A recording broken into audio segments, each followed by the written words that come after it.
take us back to where this all began. Again, what we have heard so far about some sort of, you said, hit and run right in front of the sheriff's. Correct. So there were several crashes, but the one that we had heard was supposedly, this is preliminary information, but may have actually happened right in front of the Walnut Sheriff's Station with just another innocent person, not with a sheriff's vehicle. But after the pursuit began, there was another collision, and a sheriff's deputy may have been a sergeant actually. He was the primary unit in that pursuit, actually got into a crash as well. It was unclear if this vehicle was involved in that collision, and the severity of that one is unclear. Just from the radio traffic I've been hearing, I don't believe that was a very serious crash, and that sergeant is going to be okay. We'll have to see if we can get that information later. But now we're on Diamond Bar Boulevard, so paralleling the 6057. And he'll still have other options to get on the freeway here, but here you see another divided street. So again, we are coming back into the area where this began, but he just flew along like a rocket ship eastbound on Grand, and we picked this up, and we were seeing him driving on the wrong side of the road, and you saw him actually push another vehicle out of the way. And I'm hearing them talking about more pit maneuvers. They're going to have to see if it's got to be in front of the tombstone, bro. They're going to be the ones that are actually going to pick back up this pursuit now that they're out of Chino. So we're switching jurisdictions again back to the original pursuers. That was the LA County Sheriff's deputies, and we'll see if how aggressive they get, if they're going to stay engaged in this, if they're just going to surveil from the air, if they're going to use any pit maneuvers. But slowing down a little bit at the moment. Looks like he can't quite squeeze through here at Diamond Bar Boulevard, coming up to Golden Springs. And now you see all of the damage. We'll see if maybe we can get to the front of this vehicle and get a little bit better of a shot. But, you know, once again, it looks like the dark tinted windows, a very, very common theme with these vehicles getting into pursuits, which makes it difficult, you know, to see what's going on in the vehicle. We believe there's only one person inside this vehicle, though. This red, I believe it's going to be a Nissan of some sort, either a Nissan Sentra or a Nissan Altima. But the bumper still hanging off here. Just incredible that the bumper is still attached as well. Right through. Look at this. Not even a break. My just goodness. Smashing right in between. Oh my goodness. Unbelievable. Those poor other drivers. Crashes just scraping up. Yeah, these people just got off work and they're sitting at an intersection, and here comes this maniac just scraping through. They have no idea what just happened. And now we have this other guy. This looks like an older, I think that's, and this guy. Oh, here we go. Oh my gosh. This is in. Oh my gosh. So we've had at least six or seven vehicles that have been involved in this pursuit that have gotten all smashed up. And this car is still going, but at this rate, he's going to blow the radiator out if he gets into any more crashes like this. He may have already disabled the vehicle, and this person in the Toyota, who's just like, what is going on? This guy just plowed through several cars and plowed into me. Yeah, and I don't know if the cars are stuck together, but he has no idea that this was, you know, a dangerous suspect who's wanted in now multiple hit and runs and felony driving, and he's just sitting in his car, probably, you know. I hope he doesn't get out and try to approach the suspect. Now he's aware. Hopefully. Yeah. Well, now he's gonna know. He's gonna know what's going on now, and I'm not sure if the cars are stuck together or what, or if the guy just had enough or of this one. But they are stopped. I'm not even sure that car is capable of driving anymore. Let's see if he gives up. The way he's been driving, it's hard to imagine that he's just going to peacefully surrender after crashing into all of these vehicles. But LA County Sheriff's deputies, and now there goes the innocent person. And we'll see. Yeah, I think this Nissan's had it. I would have to imagine that he would have continued if he could, but you see this, it looked like an undercover officer who got involved that was actually on the wrong side of the roadway tailing this guy. But LA County Sheriff's deputies out now with weapons drawn, and they're going to probably come and try to bring some units in front of him as well, just in case he does try to. LA County Sheriff's deputies out now with weapons drawn, and they're is waving flag after being involved in lost count there, Juana Jasmine. I think six or seven different collisions. Indeed, Desmond, as we look at this live shot from your chopper there, we want to remind our viewers, this is KCAL 9 News at 4 o'clock right now. We're also streaming live on CBSN Los Angeles. A wild chase. Take a look at the right side of your screen. This happening just moments ago. The driver of this red Nissan plowing through traffic. It's a suspect wanted for hit and run, for some crazy driving. We saw that this afternoon unfold, and once he started hitting heavy traffic, these last few moments were just unbelievable. I haven't seen a pursuit like this. You're watching it. Take a look at the right side of your screen.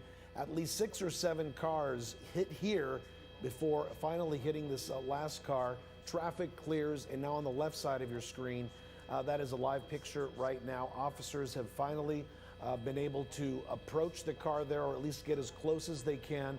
And Desmond, as you were saying, it looks like this car right now, based on the damage we see and the collisions we've seen, probably not going anywhere.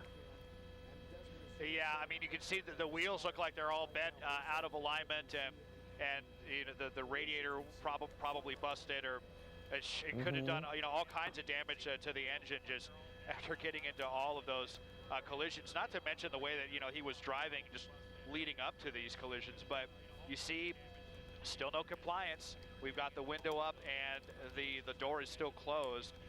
We were trying to get to the front of the vehicle to see if we could see in front of the windshield, see what that suspect is doing in there. And boy, if this guy didn't have a rap sheet before, he certainly is after this.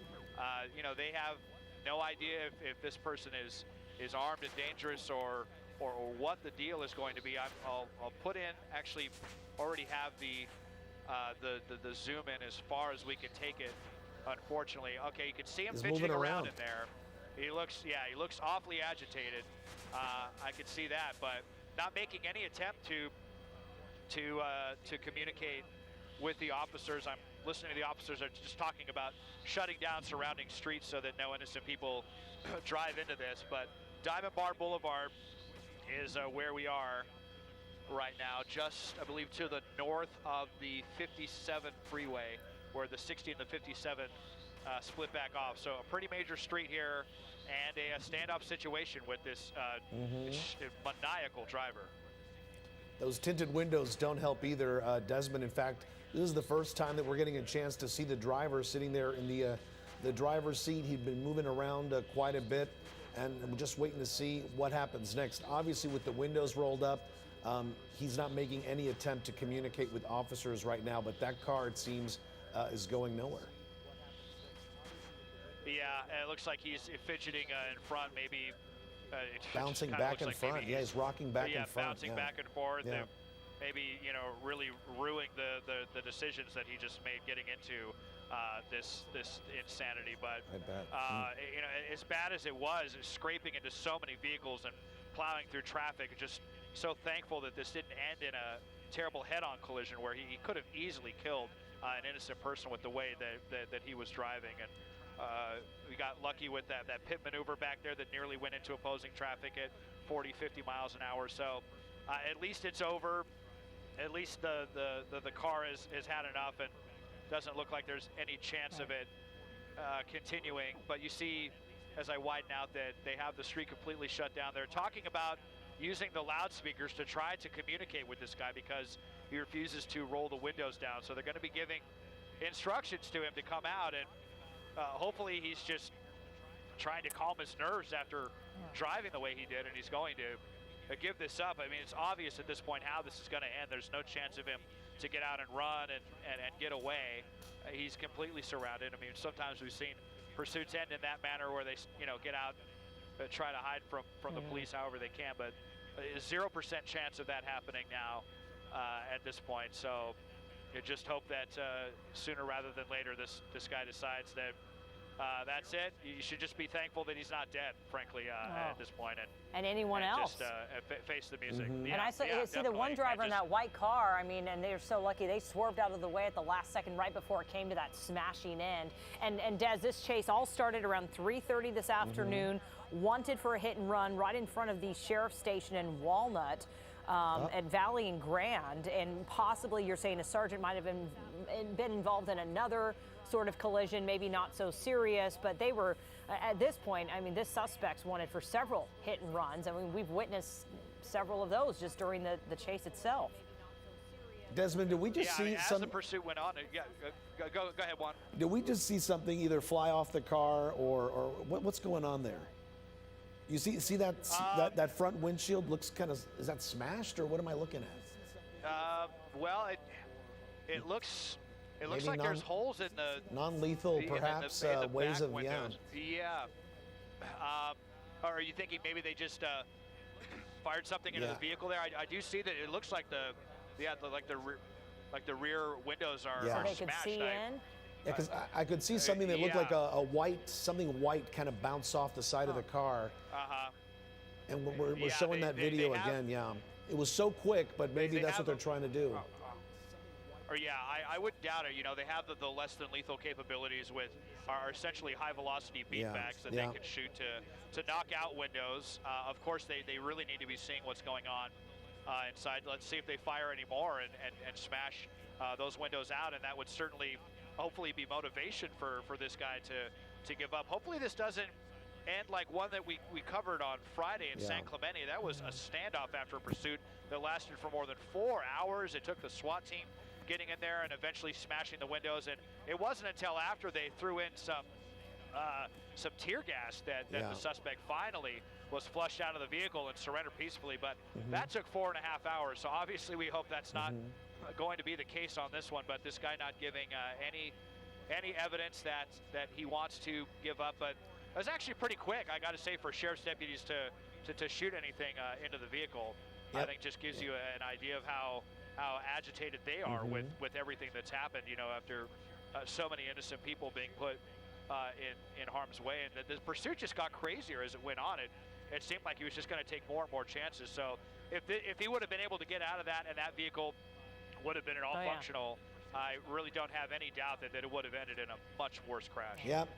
Now that we've tightened up the shot there, Desmond, I could see on the driver's side, the rear window, you can see something hitting the windshield. So definitely something is being used to smash out those windows. Officers want to be able to see inside, see if there's anybody else inside. So what we did see from your camera angle now, even, we can see those shots a lot more clearly.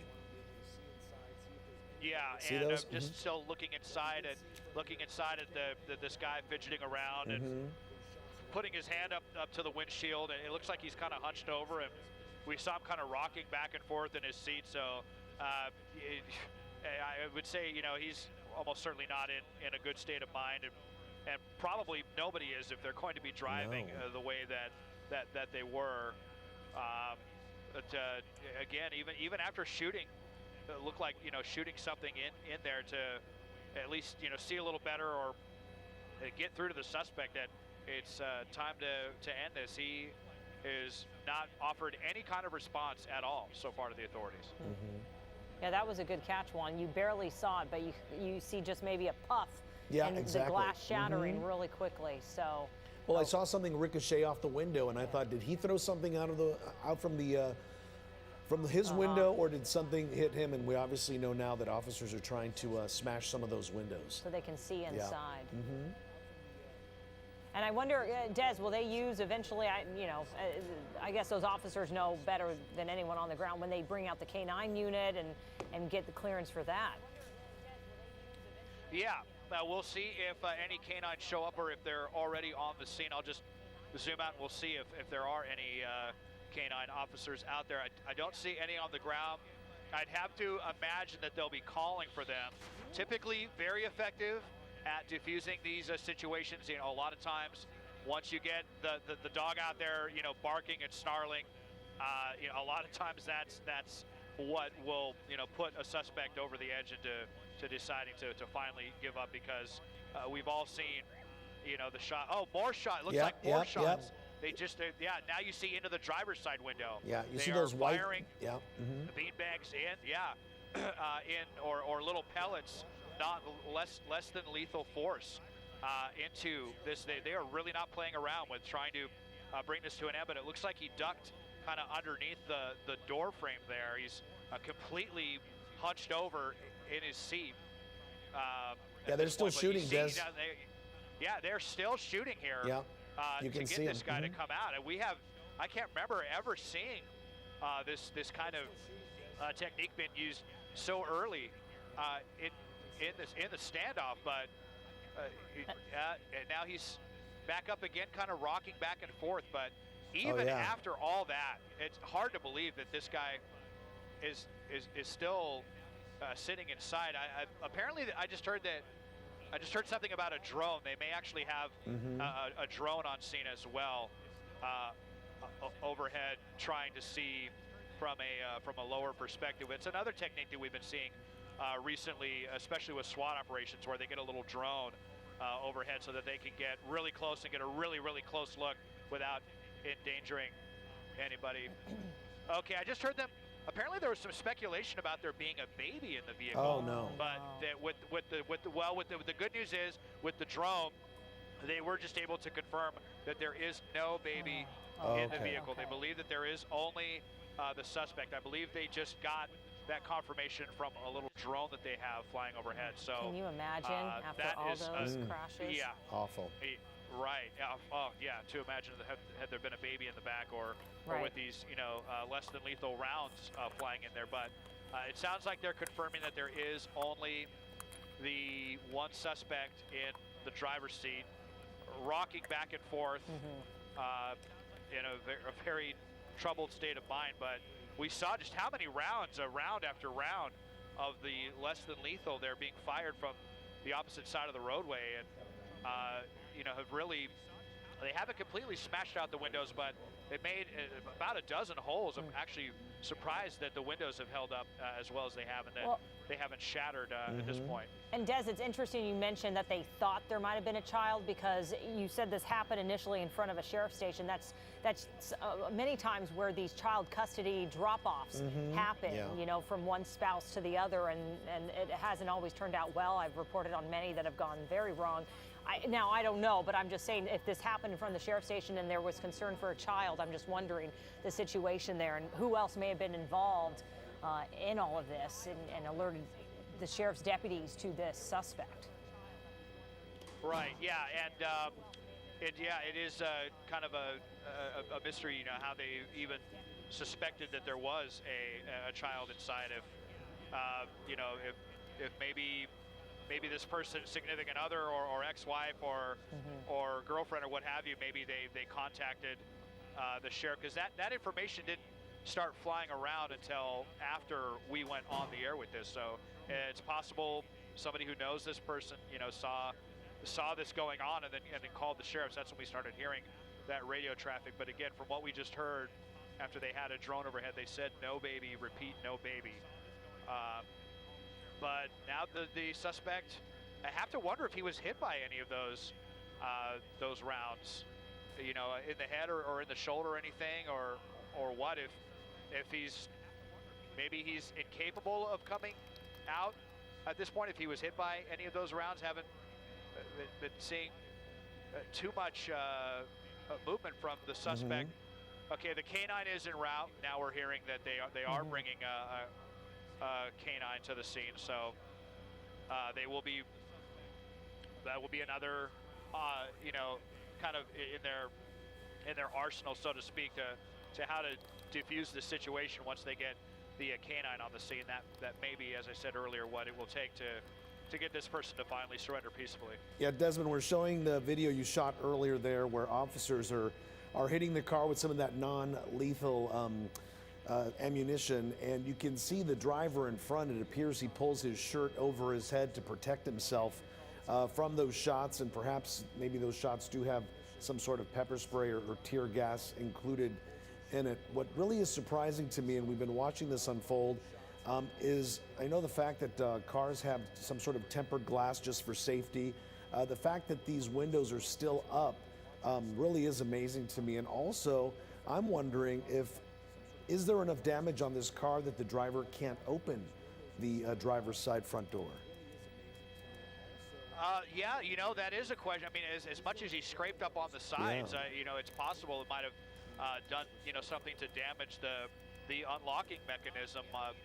But I would have to think that he would have some means, and one of the four doors would be working. But yeah, you know, that driver's side door is really scraped up. I mean, I think we had at least 6 crashes total with everyone who was involved in this, and there's going to be a lot of insurance paperwork to be filed, unfortunately, for all of those innocent people that were involved. But I'm sure they're just going to be thankful once they see this, you know, on the news about how much worse this could have been if he would have had more of an open lane and, you know, smashed into somebody. So incredible after so many collisions that nobody was injured, but getting a really good look now at the windows that have been all of the holes. Let's see, we've got 4 holes in the rear window and I believe 6 holes in the front window. So round after round that was pumped into. And I'm just listening to some of the radio traffic right now about they're just shutting down some more streets. Yeah, go ahead. I'm just coordinating with my pilot Austin up here right now. We're gonna that's okay. Yeah. We're gonna do a full orbit right here, just a full circle if we can, to try to see some of the extent of the damage on this vehicle, since this guy seems to be not complying at the moment. It may have to wait until the canine gets here, and like I said, hopefully that'll be what brings us to an end. And from this angle, Desmond, you can kind of see the driver's side door is dented pretty heavily right behind that left tire. So I do believe that could be the case. Maybe he can't open the driver's side door. I don't know what kind of instructions he's getting there. But as Desmond gives us this orbit, you can see just the amount of damage caused here. He lost the back bumper after a couple of attempted pit maneuvers that didn't bring this pursuit to an end. And then the front bumper and all that side damage was caused when the driver here plowed through some stopped traffic at a couple of traffic lights. And what we see here right now is a standoff. Officers trying to get this driver to comply. They used some non-lethal ammunition there, as you see there on the right side of your screen. This is from moments ago when they smashed through the window, the driver covering his face apparently with his shirt. And here we are. We've been on the air for almost 40 minutes or so with this pursuit. A wild one. Jasmine, I can't remember something this wild happening, at least something that I'd been covering. No, and one that just continued, you know, I mean, with such disregard for any other driver. And I feel so bad for even just, you know, obviously the drivers that have dings now and smashed up fenders, and they're trying to figure out who do they contact to help them get their cars fixed too. But I'm hoping that one driver that just, when this came to a smashing end and that person got out of the way, that they're okay. And I haven't seen any ambulances pull up, but they probably took off further up the road there to get checked out. And yeah, my guess is they're still on scene, and I'm glad they were able to move their car away, because that would have been yet another obstacle that officers would have to deal with, is an innocent bystander there within firing range of these officers. Or that this suspect didn't jump out and try to carjack another driver that we've seen happen, you know, in other chases. So how desperate this person is and was. The entire, I mean, from when we tuned in, Juan, it was about, you know, 3:30-ish, you know, coming to an end in under an hour. But in that hour, just heart-stopping. So much happened, right, in such a short amount of time. Oh, one crash after the next, and pushing drivers aside and blowing through intersections over 70 miles per hour in relatively small city streets. You know, this is kind of the Pomona, Chino Hills, Diamond Bar that this person stayed in. And most of this pursuit, the big concern again was that it happened on surface streets. We saw bicyclists, we saw pedestrians, and here's that video from earlier on the right side of your screen. You can see just how crazy things got for a while. It got to a point where here's he's first couple of times he smashed through traffic. Well, this was the last time here. That's when he finally came to an end. But we saw him drive on opposite lanes of traffic at very high speeds. A couple of pit maneuvers didn't do the job to bring this to an end. And again, now we're at a standoff here. And my guess is when they bring in that canine, if they can't get to the driver, you know, inside the car, I'm not quite sure what a canine would do at this point, other than to be ready in case they do need to send it in once the driver is actually out of the car, right? And yeah, and they got to get close enough. And Des has probably seen this happen many times. And, you know, I guess they were hoping the window might shatter so they could get a better look inside as well. Desmond, you've given us a full 360 here. What's the latest? Well, I'm hearing them talking about they were seeing him reaching into the back seat. I think he was doing that when we were on the opposite side, and so they don't know what he was reaching for, but obviously that's, you know, the last thing that they want to be seeing right now. But we could see the damage from the other side. I would agree now at this point, Juan, as far as not being able to open this door, but he could definitely open the passenger door, and if he was ready to surrender, and now with the windows smashed, you know, he could communicate that to the officers, and they would give him specific orders to get out of to climb over to the passenger side, and you know, and surrender. But it has not been the case. As for the canine, you know, they're definitely going to be wary about putting, you know, the dog in harm's way. But you know, it can be done in such a way if they bring up the vehicle, maybe right a little bit closer to him, and kind of use the vehicle as a shield. And just telling you, a lot of times once they start hearing that German Shepherd growling and snarling like that, and they start thinking about, you know, the surgery that they're going to need on their arm if they don't give up. Once they start thinking about how painful that is, the gnashing of the teeth, you know, a lot of times that is finally enough to break their spirit. So that is certainly what we're going to be hoping to see. I believe the canine, just widen out here for a second, I do not believe it is on scene yet. Last we heard a little more than 5 minutes ago, it was en route to the scene. Unclear. They may be coming from the Walnut Station as well, which isn't too far from here. With lights and sirens, could probably make it in 5 or 6 minutes, but still not here on the scene. And the suspect still just content to sit in this vehicle and rock back and forth. And you know, who knows what's going through this guy's head after driving like that. Desmond, when you were showing us a wider shot there, is that an actual freeway on-ramp just to the right ahead of the car, or is that just another street? Let's see, right back over here, we're at, see that one-way road? And, oh, yes, yeah, you're right. That's going to be the entrance to the 57 freeway, I believe. Yeah, maybe he was trying to get back on the freeway, Yeah, or actually the 60, I believe that's the eastbound 60. So, yeah, we are right by the 60 freeway at this point. And you can see, you know, this has turned into a bit of a spectacle as well. All these people that were at the gas station and just heard the metal on metal of the collisions going by, and then the final collision. And, you know, imagine seeing that. So they're all now watching from a pretty safe distance as well. But yeah, this is, you know, getting pretty frustrating that after everything that we saw, all of the, you know, fortunately just material damage that was done to all the vehicles, and now how this guy just continues to tie up all these officers by refusing to face the music, refusing the inevitable. It's only a matter of time. How long, you know, do you want to drag this out? In one way or another, you're going to jail tonight. And he has all the time in the world in his head, so he's just going to maybe hang in there, and I don't know, whatever comes next isn't going to be good for him the longer he waits. And I hope, Jasmine, later tonight that we get an idea of what the story is here, because, you know, from the get-go, all we knew is that he was wanted for a hit and run, and police were trying to pull him over. It led to a high-speed pursuit. He kept making some crazy maneuvers, going at high rates of speed, driving on opposite lanes of traffic. We saw him plow through traffic at least twice, causing some damage not only to this Nissan you see right there, but to other cars just sitting in traffic. So, you know, what is the story here? Because he was originally wanted for hit and run. Well, now he's wanted for many more hit and runs. There's that video, Jasmine, of him driving on opposite lanes of traffic. And in fact, if you keep watching, there's a moment right around here where it looks like he gets pretty close to a car that was in those lanes of traffic. So right here. Very scary. Right here, you're going to see it there. The car's going to be just to the right. Well, it's not a car, a truck. So very dangerous manuevers here. Oh yeah, and I think it was another one.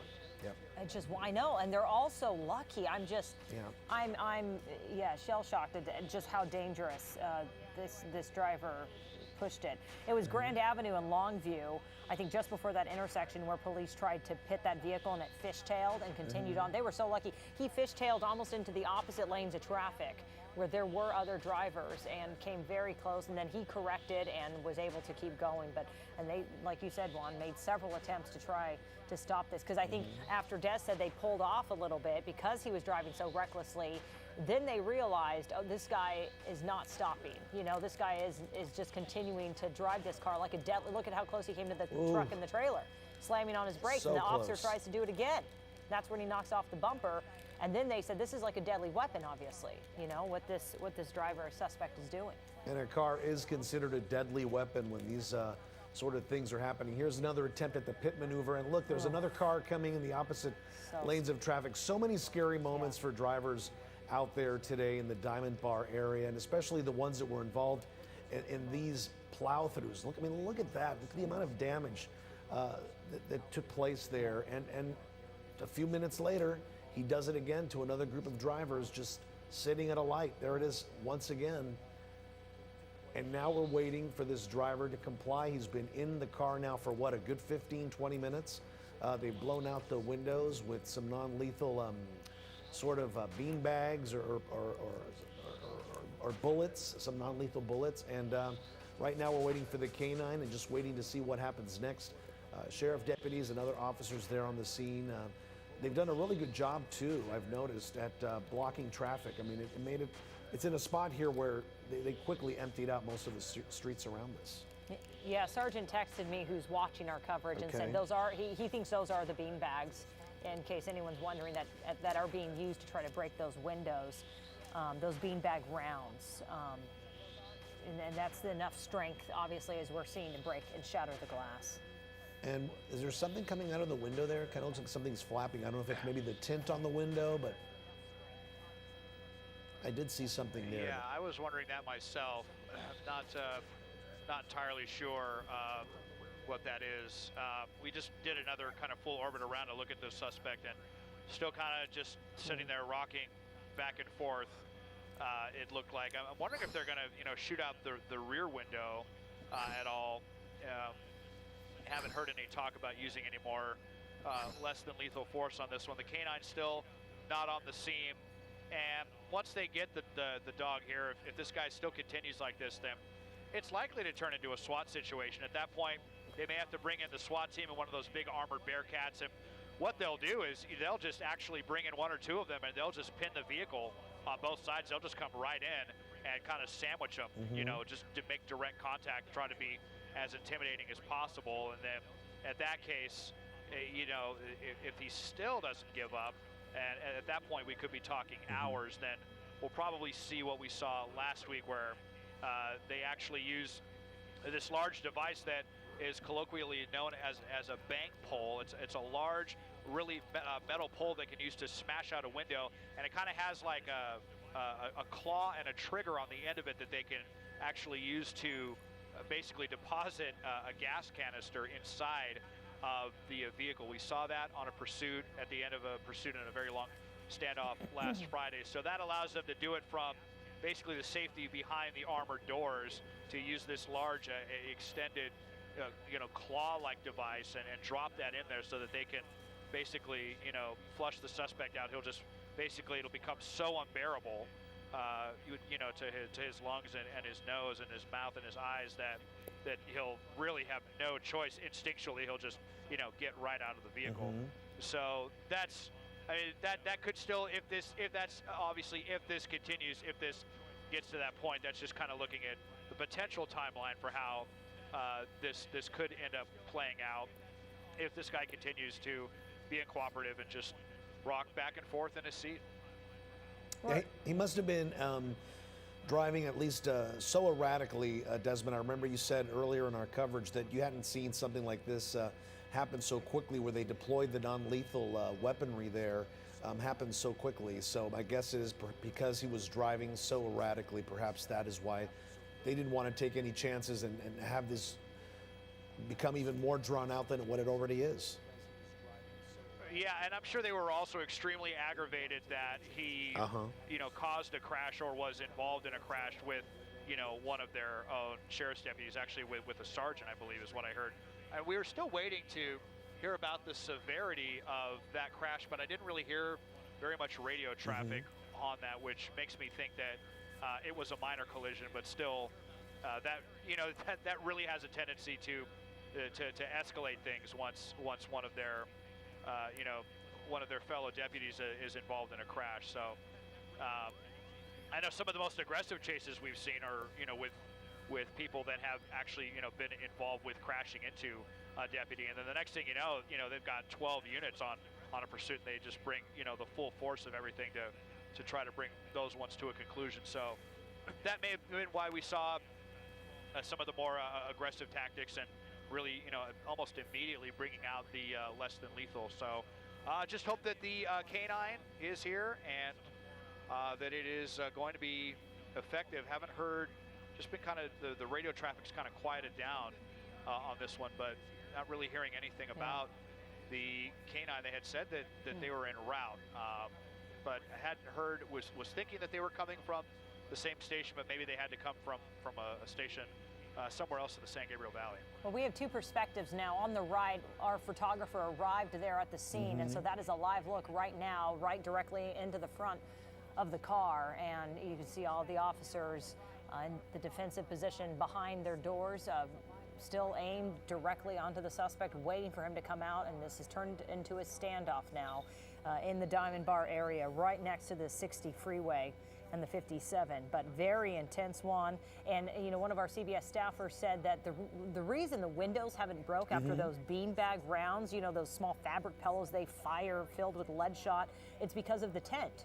The tinted window, it acts as a glue, or it kind of holds it together still. So yeah, it's a film, right? Yeah. So it's keeping that window from shattering any further. Yeah. But my goodness, you can see the police presence out there right now. Officers waiting to see whether or not this suspect, this driver, is going to come out of the car at any moment now. They've blown out the windows. They've done all they could. There's a K9 now on scene. It's really up to this driver now to bring this to a final conclusion, because we know what that always is. It's a suspect in handcuffs in the back of a car, and then a very lengthy investigation. This one's going to take a while, just with all the cars that this driver hit just before coming to a stop here, and just the amount of damage caused to this car and others. It's going to be quite the investigation to weed through. And so many other drivers that they have to interview and take their statements, and the insurance company. I mean, it's a bigger scene that they are having to canvass here. All the other deputies and Chino police, I'm sure, reaching out to everyone involved along the long route and all those roadways that he hit so many of them. And apparently one of my sources was saying just a short time ago, the driver might have been revving his engine. I don't know if you heard that as well, Desmond, but apparently at some point when he came here to a stop, maybe he was trying to get away and he realized that there was no getting away here with all the damage caused to the car. But apparently till the last second, apparently he was trying to rev his engine and get out of there. And he was, just as we showed you a little while ago, a few hundred feet from another freeway on-ramp. So this pursuit could still be going on right now. So luckily, no serious injuries taking place, just a lot of property damage at this time. And again, the story behind this driver, why he led police on a pursuit and why he just wouldn't stop, and just the kind of damage that he caused, right? Yeah, sorry, Juan and Jazz, That's okay. I was just trying to listen to some of the radio traffic. They're not really offering too much, but I did hear them say something about his girlfriend. They may have made contact with his girlfriend, but the traffic was a little garbled, so I'm not sure if he contacted her and then she's on the phone with them, or maybe she's trying to convince him to give this up, or what the deal is. But there was really no doubt that this guy was going to take it as hard as he felt he needed to take it after we saw as many crashes as he got in. There's really no doubt that if this vehicle had any capability of continuing to go, that he would have. It was only just because he smashed it up so much, that final collision with that Toyota SUV that busted whatever, maybe bent the axle, or left this vehicle just in complete shambles. But yeah, just a really frustrating situation here. These standoffs that if they last 10 minutes or 3 hours, we we basically get, you know, the exact same result. So it's always, you know, unclear to me what, you know, what is going on. If maybe this guy is, you know, on the phone with his girlfriend or his parents or friends or whatever, if he feels like he needs to make some last calls. But yeah, it's just such a insane pursuit. And, you know, unfortunately for these deputies, I mean, fortunately they're, you know, again, nobody injured in this, but there's going to be so much paperwork on filling out this pursuit, as you mentioned, Jasmine, with all the people that are going to have to be interviewed, everyone, you know, whose vehicle he scraped up against, you know, the final person that he collided with, and then, you know, the other crashes that we didn't even get on tape, the one that triggered this whole pursuit, and then the other one with the deputy involved, which, you know, I'm sure is going to, you know, trigger some more charges. So a lot of paperwork to be done on this one, and you know, this guy's going to have a very, very long rap sheet when they do finally take him into custody. And I'm wondering, Desmond, who else they're waiting for on the scene there, because on the ground shot, and also from your shot, I could see that the officers are no longer pointing those weapons that shoot the non-lethals. So are they waiting for somebody else, perhaps? Who would there be a negotiator that comes in to try to negotiate with him, or what do you think might be next? Yeah, there's definitely, you know, crisis negotiators that they can bring in as well. They'll probably get them, you know, on the scene, I would think, around the same time as a canine comes, and then if that is not successful, then that's probably when they're going to, you know, talk about the SWAT team. Here we see an officer. You see the yellow rifle there, indicating that a less than lethal firearm that typically use small pellets or bean bags. You see some of the holes are pretty substantial, so, you know, they probably were bean bags that they were shooting into this vehicle. It's unclear if they would use, you know, tear gas at any point before the SWAT team arrives, or if that's something that is typically reserved for the SWAT team. I haven't heard them mention anything about bringing SWAT in, but at this rate, if it continues at this point, then that's almost certainly what they're going to call for. And one of my sources also telling me, a sergeant there, hearing that pepper balls as well being used, you know, which is that powder form of the spray. So not only bean bags, but they have everything out, that they're trying to bring this to that end, as we've been talking about, Des. Yeah, and here you see, you know, another huge group of people, you know, watching this, getting this and to put on their social media. That's just became such a crazy spectacle after all of the crashes that we saw involved leading up to this standoff. But no, I think they're just kind of, you know, using the typical posture out here right now with their weapons drawn, their normal sidearms, just in case, you know, in case this guy suddenly gets out with a gun in his hand or something like that. You just never know how these are going to end, especially when you have someone who's clearly, you know, not making any communication with the suspect, you know, by voice, not responding to any commands. To our knowledge, you know, they've been saying stuff over the loudspeaker, they've been yelling at him, and there has not been any response yet. Indeed, Desmond, again, on the right side of your screen, that is a ground shot looking right into the front windshield of this Nissan. Hard to see the driver inside, but we have seen him rock back and forth during the time that they were using the pepper balls. We did see him covering his face with that. One of Jasmine's sources was telling us that indeed, apparently they were using some pepper balls. They're trying to get him to get out of the car. Now, at this point, you have to wonder, it's A, he can't open the door. He's afraid to come out. Is he impaired in some way that he just can't get out himself? But you can see the officers behind a little more calm in the way that they are standing and looking, but still paying very close attention to this red Nissan there. Again, just it's a wait and see type of thing. What is the next move? We don't know, but there's plenty of law enforcement out there making sure that this is eventually, hopefully, going to come to a peaceful end. Yeah, and who knows? And like that's the point, right? We've seen, and I think Desmond mentioned that chase a week or so ago that stretched the standoff into hours, 4 hours. So they're going to take their time, obviously, and it's not so much worried about getting the street back open, but getting this dangerous suspect into custody and bringing this to a peaceful end. And Desmond mentioned the drone that they used to fly down and see inside of that car because they couldn't get a good visual through the tinted windows, using that drone to see that it was only the driver, as far as they know right now, from that drone shot inside of that car, that there's no one else, no child. So, I mean, the use of technology these days and bringing that out to assist them so that they could protect their own lives and use that drone to do what they can. And also, Jasmine, to take something off the checklist, which was the possibility of there being a child in this car.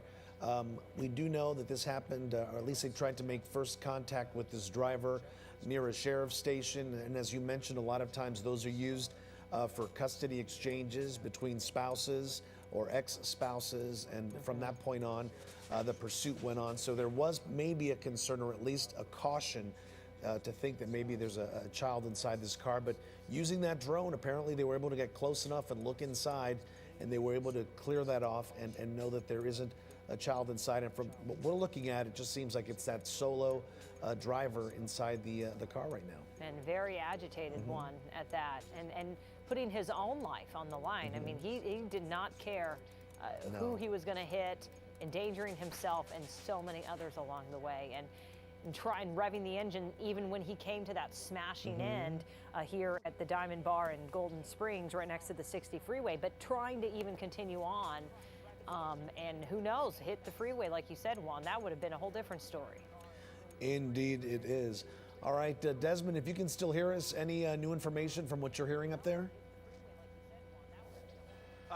No, nothing very relevant at this point. I was just trying to make some kind of connection, you know, Jasmine, like you were saying, that how there was, you know, the initial thought of there being a baby in the car, and then we heard some traffic, some kind of communication with his girlfriend. So it definitely does make you wonder if there was some, you know, kind of custody dispute, maybe, you know, something went afoul there at that point. A lot of times these, you know, issues like that could trigger extremely strong emotions that can lead to, you know, pursuits like this. It wouldn't be the first time that we've seen, you know, something involving a child in custody. And I mean, if you know, they were thinking at one point that there might have been a child in the car. It was kind of curious how, you know, they were using just the techniques that they were using to try to bring this to an end. That one pit maneuver, it just really could have gone south the way that it was going on Grand Boulevard when the vehicle got spun around and so close to opposing traffic. It's always, you know, just so difficult for these officers to tell, you know, you're dealing with someone who's driving like a complete maniac, and you want to bring this to an end as soon as possible. And you know, there's 100 factors out here when you're on, you know, a wide street like this with afternoon traffic, and you know, you're dealing with speeds 50 miles an hour, and having to make that, you know, split-second decision. But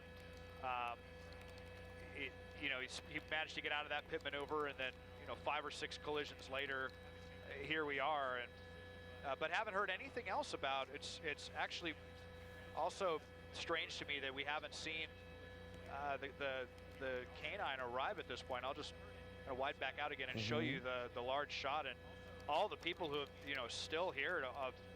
Some of them are dispersed at the gas station there on the left, but actually, you know, it looks like the police actually backed them up even farther to the other side of the street.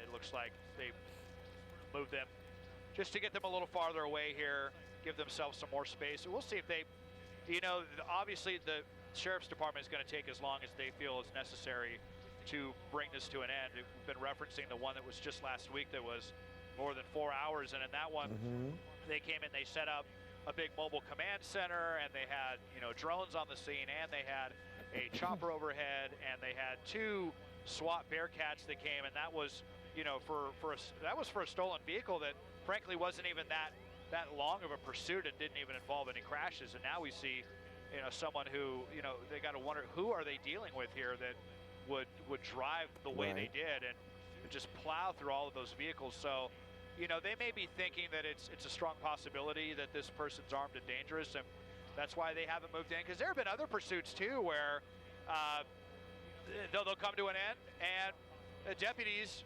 will just come up and smash out the windows and drag them out. You know, it just all kind of depends, but obviously they don't feel comfortable doing that in this circumstance for whatever reason. Again, we haven't heard anything about this person being armed, but certainly dangerous, certainly based on their driving anyway. And you said one point it looked like he might have been reaching into the back seat, so maybe they just don't know. Yeah, that as well.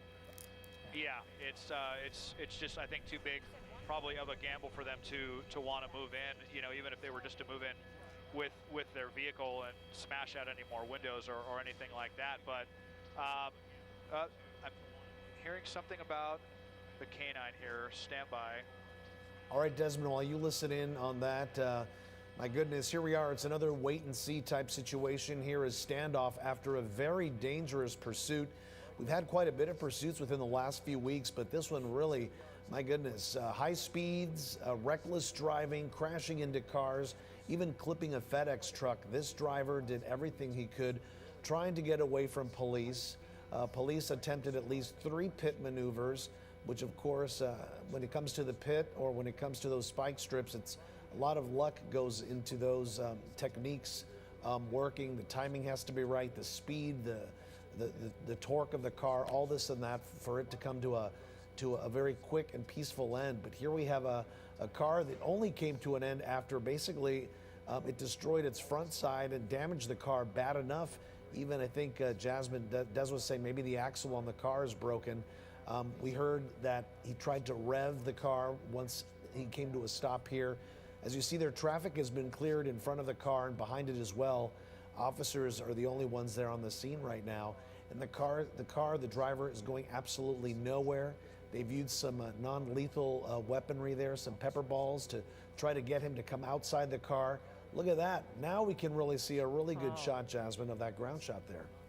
Yeah, live pictures right now, and you also just saw the car tilted onto its right, so tires flat and whatever else is broken to cause it to tilt as badly as it is.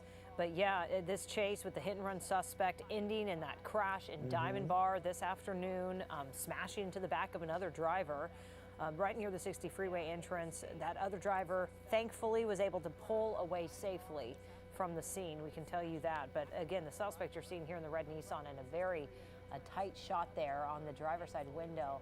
And yeah, I'm seeing something flapping, but I don't know. Looks like it's the tint, the tint on the window. Oh, yeah, right? what we were talking about, how that is actually kind of holding together possibly the window itself. What's interesting, Jasmine, I don't see a clear shot of the driver. You know, I think he's wearing like a white shirt or a white sweatshirt, and I don't see a lot of movement right now. Right. Well, I mean, at times, and I was reading about these lethal weapons, I mean, they can cause some serious injuries. Yeah. So. Is he hurt, right? Yeah. We don't know. They can be, they're very, yeah, it's not a tap on the arm. And now just refusing to come out. So now we're in this standoff situation that's getting close to an hour here that they've been doing this. That deputies are still standing by and planning out the next move, the protocols that they follow in situations like this. That's right. This standoff started more than an hour ago as a high-speed pursuit in the Diamond Bar area there.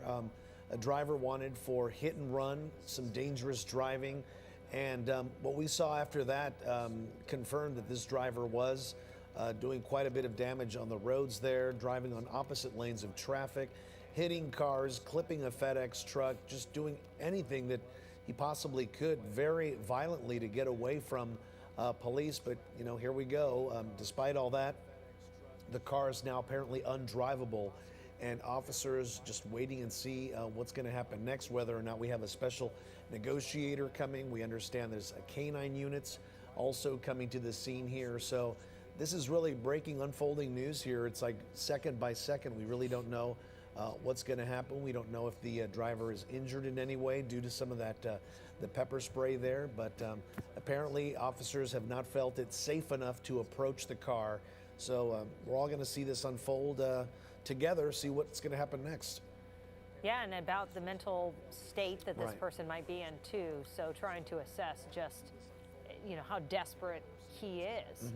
So I guess at this point we don't obviously know his age or any of the circumstances leading up to this chase, to even the hit and run that started it all. And that's obviously the information those deputies are now gathering at the scene.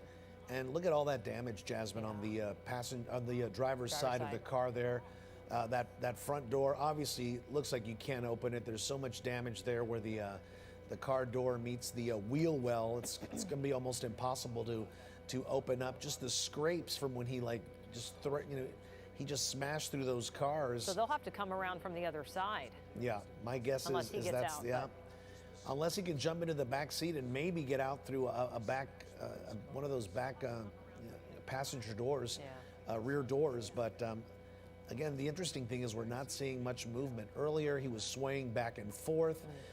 There was some sort of movement when they were hitting him with the pepper balls. He was trying to cover his face, it looked like, with the shirt. And now there seems to be a lot of quiet here. So again, we don't know if he's injured. He hasn't made any attempt, at least that we know, to communicate with officers or send some sort of signal to them that he's willing to give up. So it's just a wait and see type situation here. I'm just so glad, and I'm hoping it stays this way, that we do not hear of any serious injuries from all those other drivers impacted in this chase that he smashed into. But from our view, our vantage point, it just looked like, a few, I don't know, fender benders, if you would call it that. But it didn't look that serious, even though he did damage many cars in his path. But I'm hoping everyone's going to be okay, including the driver he smashed into right at the very end. And I can't imagine being in traffic. You know how traffic can be in Southern California. It's heavy. It feels like it doesn't move too much. And then suddenly there's a car that's, it's not just somebody rear-ending you I mean, this is a full-on side swipe, and it is dangerous. It's at high speeds. And I think when we saw one of those first hits, I think I saw what looked like a woman driving a car, and there may have been some kids in the back seat or some sign of car. So just imagine this mom being in traffic and something like this happening. So luckily we didn't see, or we haven't heard of anybody being injured, but definitely so much damage happening here. And of course, the story of this driver at this hour, we still don't know. Yeah, and it's the end of the workday, end of the school day. So yeah, if there are parents out there, kids in the car, and just how frightening when this thing comes up on you so fast and you barely have time to react at all, Juan. Okay, so we're going to stay on this and just see and hopefully bring this to a peaceful end any minute now, and they can get things back to normal here and get this suspect, this dangerous hit-and-run suspect, after you saw the chase, into custody without any further injury. But yeah, we haven't seen a lot of movement inside of this red Nissan at all.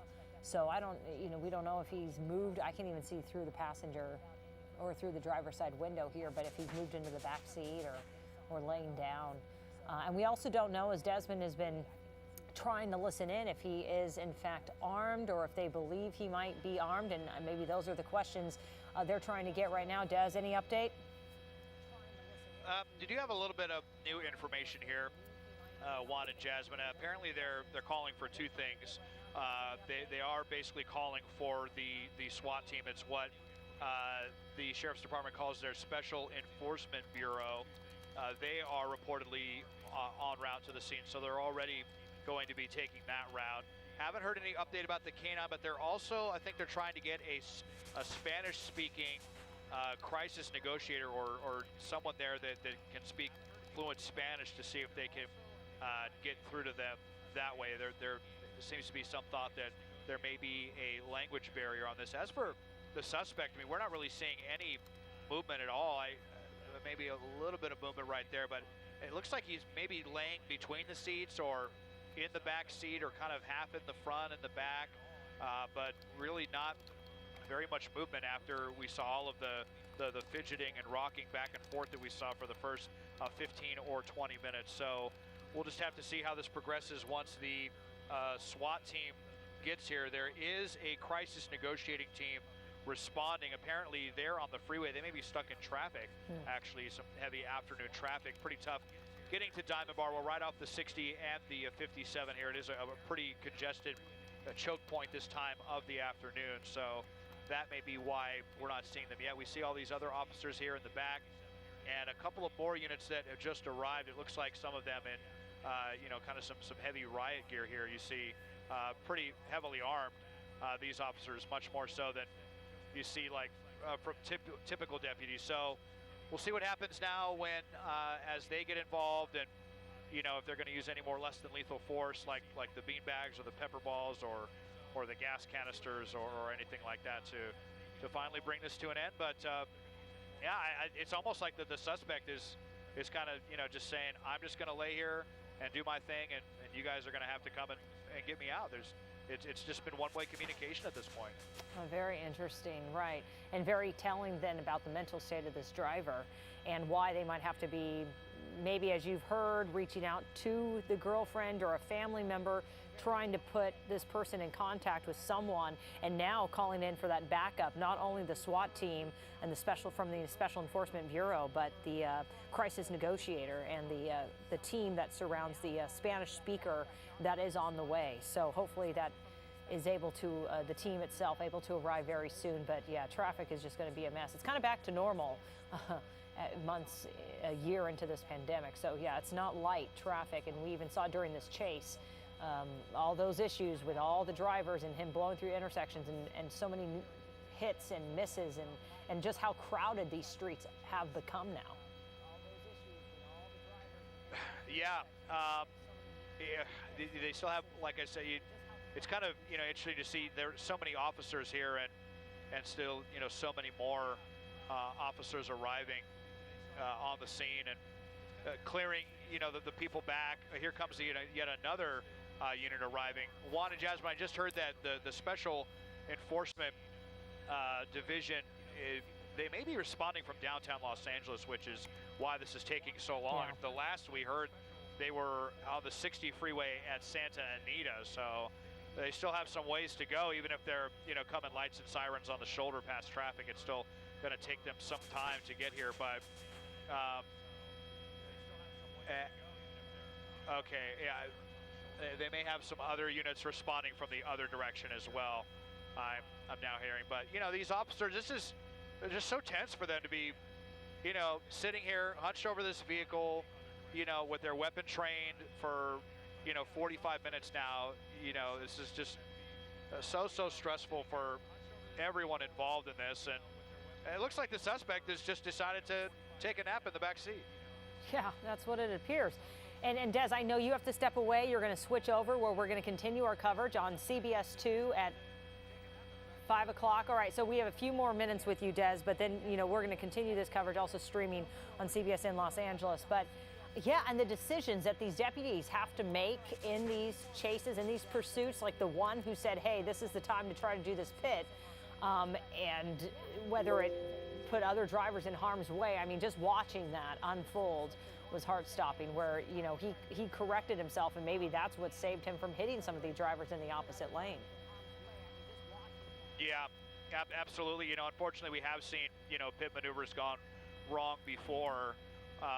It just, with so many things, so many factors that officers have to think about, it's not going to be, 100% successful all the time. And it may have just been because, he grabbed the wheel back and steered his car in the other direction that one did not end in a worse way. We could have seen someone, seriously injured in that. We could have seen two busted up. Just thinking of how it was all going, this person probably would have spun out and been T-boned by the opposing traffic. Right. And so fortunately that did not happen, but here we are instead.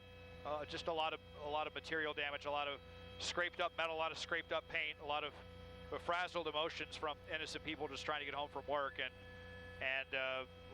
one suspect who just continues to resisting everything that's been shot into the vehicle, and just it's anyone's guess how long this is going to last. It's going to, at this rate, probably going to take SWAT getting here and doing whatever they have to do to eventually. And explain that, because you've seen then the vehicle. That could take hours. Yeah, and you've seen what SWAT does, and you had a good point of how they kind of surround and even not smash, but pull their big armored vehicles. Describe that again. So close. Yeah, they will typically bring in, you know, 2 Bearcats, 1 for each side. They'll clear this traffic, and they'll kind of bring them in at the same time to just basically get in and sandwich, you know, the 2 bumpers in there, and then they'll have, you know, a really good perspective, a really close but protected perspective from their, you know, armored vehicles, and then they have, you know, everything inside to do whatever they got to do. And Des, I don't think we see the other driver. Okay, so Des is going to step away. As I mentioned, he's going to get ready for CBS 2 at 5 o'clock, and we have about 15 seconds. Came to smashing in this pursuit that has ended in the Diamond Bar area. We will continue on CBS in Los Angeles and CBS 2 News with Pat and Jeff right now.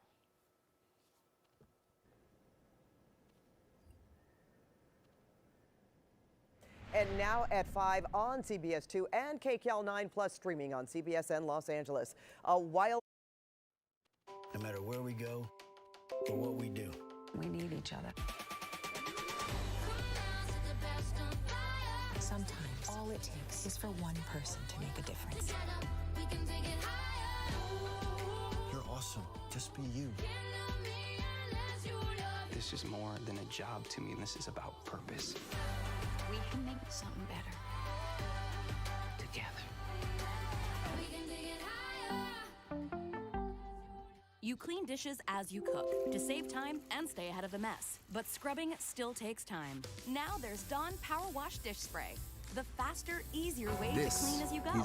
It cleans grease 5 times faster. On easy messes, just spray, wipe, and rinse. On tough messes, the spray-activated suds cut through grease on contact without water. Just wipe and rinse. Get dishes done faster. Dawn Power Wash Dish Spray. Wipe and rinse. On tough messes, the spray-activated suds cut through grease on contact. Story. It's a standoff right now in Diamond Bar at the end of that pursuit. I'm Mark Brown, and this pursuit came to a crashing conclusion right along North Diamond Bar Boulevard. The driver still refusing to get out of the vehicle. LA County Sheriff's deputies have been firing less lethal rounds at the car. They've been putting holes in the driver's side windows. This pursuit began after reports that this car was involved in a number of crashes, including one involving an LA County Sheriff's Department vehicle. Reports are that the deputy inside that vehicle may have been injured in that crash. And as this pursuit progressed, the driver was seen dangerously weaving in and out of traffic. He sideswiped multiple cars, finally rear-ending this car, this SUV, and that brought the pursuit to an end. But the standoff just began.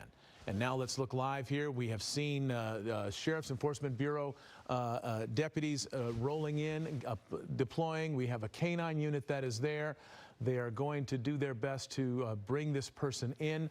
My colleague Colleen Sullivan joining us now as we continue our coverage. Colleen. Mark, you can see this car. It's really the side windows are just blown out by the less than lethal rounds. But we've been watching this for well over an hour now, seeing this suspect refusing to get out. As we were hearing from our colleagues David and Ellen, that they're calling it a Bearcat. So maybe when the armored vehicle comes out and offers assistance, maybe that, you know, just the show of that force, and even though it's really used to protect officers, but just seeing something like that may sort of prompt the suspect to surrender peacefully. And joining us now is Bruce Thomas. He's been involved in our coverage. Bruce, a former law enforcement official here in Southern California, and a veteran of a number of pursuits, both professionally within his job, and then helping us to understand and deal with them and analyze them. Bruce, thank you for joining us.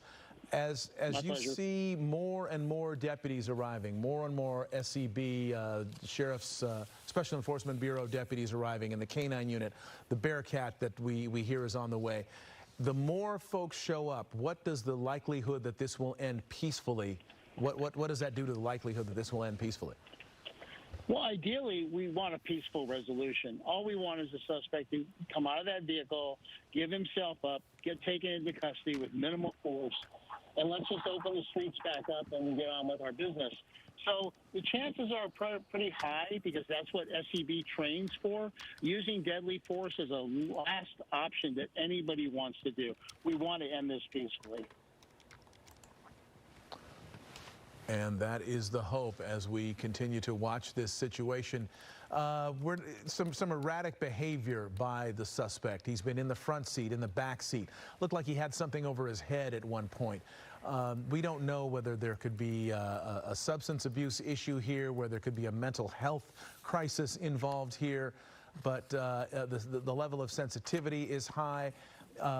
No evidence thus far that the suspect is armed, but you never know until you clear the car, as you know, Bruce. But they're going to bring somebody in that's going to hopefully try to talk to this guy, right? This person. Yeah, and that's where the SEB team, they come with a multitude of options. You have the CNT team, crisis negotiating team. They've requested the MET team, mental evaluation team. These are all tools to deal with somebody like this. You clearly have somebody in the car who's very agitated and probably not in a good mental state, as we'll call it, just because with that many police officers there and people firing rounds at you, most people would give up. So there's probably something else going on there. All right. All right. Well, Mark Brown, Bruce Thomas, thank you so much. We are going to stay on top of this. We're going to follow the very latest that's happening. And you can continue to watch this live streaming on ABC7.com and our ABC7 Los Angeles streaming platforms. But again, we are going to monitor the situation out in Diamond Bar, but we are going to move on to some of our top stories. One of them, very big process in progress in the fight against COVID-19. LA, Orange, San Bernardino counties, they are all on the brink of moving to the less restrictive.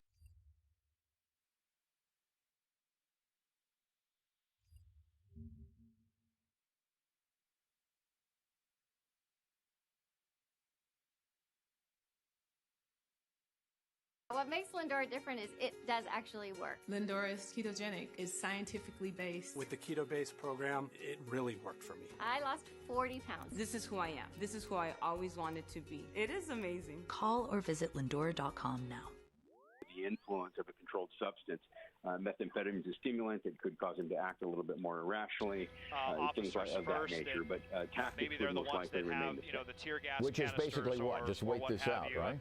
Just wondering if we're going to see any of these vehicles actually move in and get closer to the vehicle so they can, you know, maybe better communicate or throw a tear gas canister or something like that. One of the things that we actually captured on camera last Friday after a 4.5-hour standoff in San Clemente, and that was after a short pursuit that was, you know, frankly by comparison a lot more docile than this one was, is they used this long contraption that apparently all of the officers call a bank pole, because what it is it's a huge pole that they can smash out a window and they can attach a flashbang to that pole, and after they smash out the window, then it's kind of like a claw that can release the canister into the vehicle.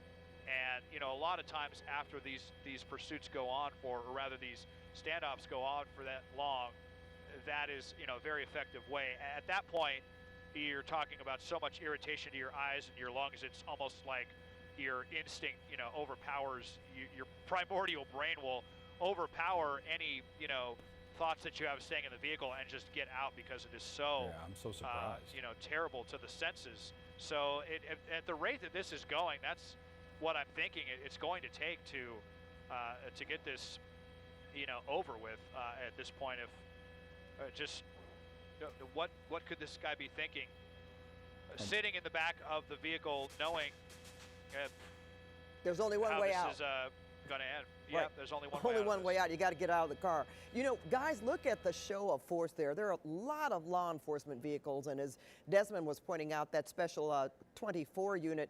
But you know what?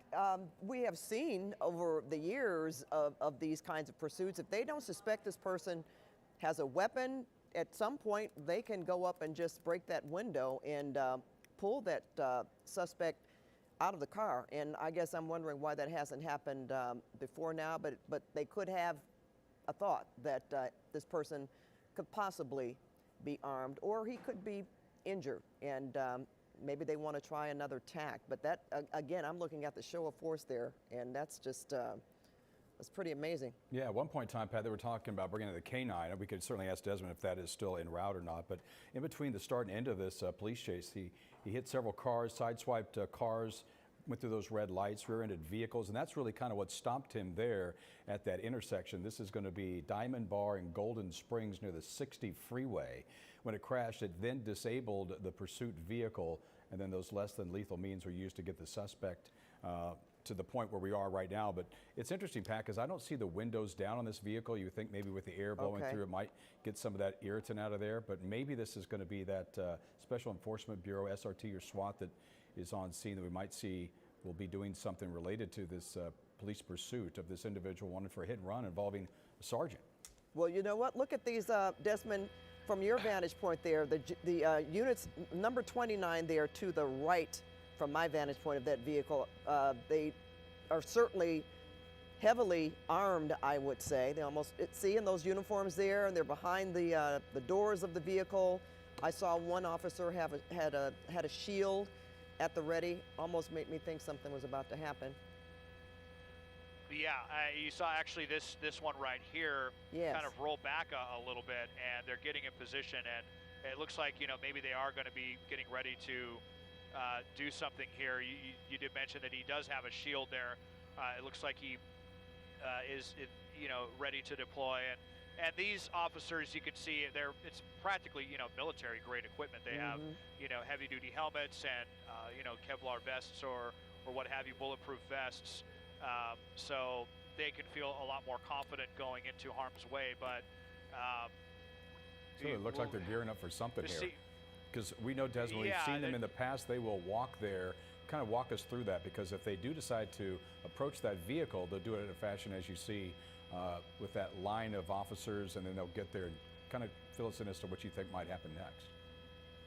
Yeah, I would think that they're going to, you know, roll the vehicle closer so that they can, you know, use the vehicle as a shield, and then they can have one officer here. You see this one with the shield right here that he could use to maybe offer some extended cover to the other officers, or if he wants to go in, you know, with a shield and maybe, you know, bust out one of the windows, you know, at the same time. It's certainly a delicate operation, but I'm guessing that the reason why they haven't moved in faster is just based on the insane driving that we saw in all of the crashes, that they know that this person is extremely desperate for whatever reasons, and, you know, perhaps they are armed and dangerous. They did see the suspect reaching into the back of the vehicle earlier. They only knew that because of a drone that they had. Oh, look at this. They had to kind of spy into the vehicle. But yeah, here we go. Now we're starting to creep more closely. The Special Enforcement Bureau officers with their heavy equipment and their shield, and actually you see putting the shield in the windshield over the windshield. Well, now they're stepping back again. So, you know, what's so dangerous about getting to the back of the trunk of the vehicle, Desmond, is most cars now, this is a late model car, you can access to the trunk through the back seat on a lot of these vehicles, and who knows what that person has in the trunk of their car. We do see, Pat, I see some movement there. I don't know if he's exactly in the front seat or in between, but you can see that it appears to be trying to get access to the trunk, and a lot of those cubbies kind of go back and forth so you can get back to the trunk to get whatever you might be able to need, and it looks like that's what he's doing. You know, we don't know at this time, Desmond. I would imagine they have a bead on who this person is, driving this this car. This hit and run, didn't it happen in front of the sheriff's station there? That's where this, initially. Yeah, the Walnut Diamond Bar Sheriff. Yeah, and I hadn't heard anything about this being a stolen vehicle or anything. So, you know, in theory, this vehicle, you know, this should be the registered owner of this vehicle. And Jeff, you're right. It kind of almost looks like he's laying on his stomach between the front and the back seat, and, you know, kind of reaching around. It's got to be just an incredibly uncomfortable position, but he's been in that for the last 20 or so minutes, and, you know, they really hate to see the reaching into the back seat. Obviously, they're going to think the worst and think that he's reaching for a weapon. Even there's really just no way to verify if this person is armed and dangerous at this point. But, you know, if they know who this person is, then you know, they'll also know the criminal history of this person. It's just very hard for me to believe that anyone that has a completely clean record would do what this person was doing, making 6 or 7 collisions and driving on the wrong side of the road and and sideswiping other vehicles and all of the things that we saw and didn't see. You know, we didn't even see the collision that involved the sheriff's sergeant in this one. So it appears, you know, I know we were talking about Bearcats earlier, but it appears that this is what we're going to see for now. Perhaps they're not going to bring any Bearcats into this situation, that it's going to be just these officers here with the heavy equipment, and hopefully maybe, you know, we'll see them bring both SUVs in. There's a lot of coordination that goes into all of this. Haven't heard any, you know, cross traffic, radio traffic about how they want to bring this one to a conclusion, but you can see just how many officers are going to be involved in this, and all of them very heavily armed. And you know, we can't necessarily rule out health issues either when we're talking about the state that this driver could be in. As you mentioned, Desmond, you can't imagine someone who does not have, who would be involved in something like this, that, you know, actually when you start hitting vehicles and you're on the, you know, streets, possibly even hitting other like pedestrians or whatever, that's almost like death-defying in my opinion. It's almost like you're setting yourself up for, you don't know what's going to happen. Besides just adrenaline, your state of mind, I would think, is very, very fragile at this time. And just the fact that he's sitting in this car, and I don't know if I would say waiting out officers, because again, look at the window. He's had so much, so many of the lethal, whatever those are, the projectiles that have gone through that car window and possibly striking him in the head, or, you know, even his arms. We don't know that, but at least enough to possibly, I would say, injure someone, especially if he was struck in the head. And he's still not getting out of the car. Yeah, I mean, I think, you know, more than 99% of people who would have, you know, given up by now, if not that 99% of people would ever do what this person does. This is a, you know, pretty unique case for sure, but you have to just imagine, like, okay, I've got glass shattering around me and pepper balls flying into the car. Like, they mean business. I'm either, you know, going to jail, you know, or I'm going to jail with my eyes burning, you know, and my lungs burning from gas canisters or something. So you're right, Pat, for that to go on and for this person to still continue to sit in their vehicle. I mean, it would be one thing to just sit in their vehicle and have, you know, a normal standoff where none of that happened. That would already be, you know, enough as it is, but really extenuating circumstances, and still just content to do whatever he's doing. You know, again, there was some speculation that they thought that there could have been a child in the car, but we had heard that they flew a drone overhead and they said, no, baby, there is no baby. Yeah. But it's weird that they thought that there may have been, you know, a child involved in this in the first place. He's pulling something from the back of the car, the back seat to the front seat. I can't see what it is, but I've seen him make movements at least twice. I would say with his left arm, it's like he is facing the rear of the vehicle, and he is pulling things from the back. You can see his shoulder. Yeah, I think that he might be accessing the trunk through the back seat. You know, sometimes they have those holes in those newer cars where you can get, like my vehicle, I can get to the trunk from the back seat if you put down the center console. You just wonder if that's what's going on. See, there he is again. You see that? You just wonder if he's picking up things and throwing them in the front seat. Now I can't tell what they are, but that's what he's doing. Yeah, it makes you wonder if it's, you know, evidence of a larger crime or something like that. But yeah, it's something white that we saw him throw. He's got a couple packages in his hand. I don't know what they are. Yeah, but right. He's definitely paying very Can we close get that attention shot to it. Maybe full, the one on the left? Is. Because that's a pretty good shot. If there's a way to get the left, there we go. You see a lot of movement there, Pat, and it appears to be something, I don't know if that's a shirt of his or what, or if he's holding up paperwork, or, oh, that's his shoulder. So it's got a hoodie on, a white hoodie. He's in the front seat. There's something white that two white packages, I don't know what they are. I don't know if it's something that's balled up. No, he's underneath the dash for some reason. A lot of movement for sure. That's getting into the glove box at one point in time, pulling that's a bag, it appears to be. There's an article of clothing that he just pulled out. You know, this is, we talked about this, Pat, about how this person is, obviously there's no way they can get away. The car's disabled. They're surrounded, if you will, and you just wonder if they're just trying to bide time.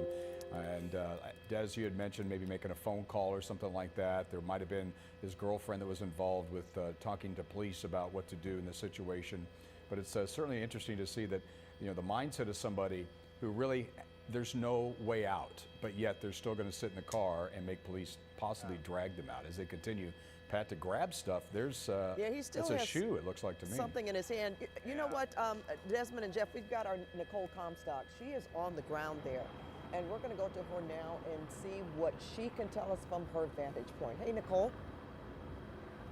Hey, Pat. Yeah, we're standing right there where our camera shot is, where we're looking directly into the suspect's car. And I just got off the 57 freeway a couple of minutes ago, and there were two unmarked cars with lights and sirens going, also trying to make their way here. And then when I got out of my car at the tape here, there was another officer in uniform trying to make his way into this scene here and kind of get his bearings as to where he needed to go. So it's definitely clear that they're still sending more and more deputies and maybe special enforcement guys out to the scene to try to figure out what they can do to get this guy out of that car. There's also several helicopters overhead, and even behind us here, what you can't maybe see from the vantage points we've showed so far is there also what look like LA County Sheriff's deputies standing by at different points with binoculars, just looking at this from a distance away. Probably it looks like looking into that car to see what the suspect is doing right now. And the area that we're in right now in Diamond Bar is pretty much right where the 60 and the 57 meet. You can see all the police cars out there in the middle of the intersection. Behind that, it's a pretty busy shopping center. There's a McDonald's right behind them, a Coffee Bean, a gas station. So definitely, I'm sure a lot of people in those businesses, when this police chase came to a crashing end here right in front of it, probably a lot of people still standing by down there trying to get a look at what's going on here. And right now I can't see into the car, but I know that it seemed like a while ago the suspect may have been possibly like reclining, laying back down in the back seat, or laying in between the seats where we couldn't see him too much. But, you know, as we were reporting earlier, if this guy was sitting in the car for a long amount of time and rocking back and forth, that definitely sounds like someone who might be in the middle of a mental or emotional breakdown. And I'm sure deputies are taking his behavior into account right now, trying to figure out what they can do to get him safely and peacefully out of this situation. You know, there are quite a few bystanders, I would say, that as you had mentioned, this isn't a shopping, there's a shopping mall around where this vehicle is, where all this activity is taking place, and people are obviously gathering to look. There was a white vehicle. Did you notice? Desmond had pulled back, and it looked like a VW. Right there. What is that? Yeah, I was wondering that too myself, actually, Pat. It's just somebody caught in traffic, I think, when this whole thing happened. One of the but cars they could have inside turned them around. It doesn't seem. I don't remember seeing that. I don't remember seeing them. I don't either. Yeah, Maybe it's somebody that knows this driver, the suspect. Right. That's what I'm wondering.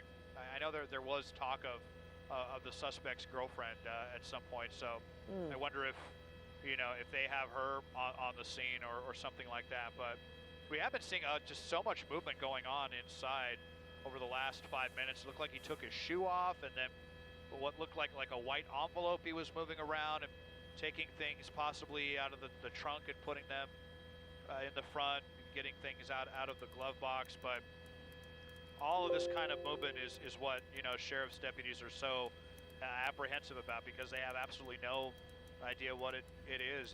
Almost looks like maybe clothing he just threw into the front seat out of the back as well. I saw like a plastic shopping bag, guys, like maybe a grocery shopping bag or something, that he was taking items and putting them in that bag.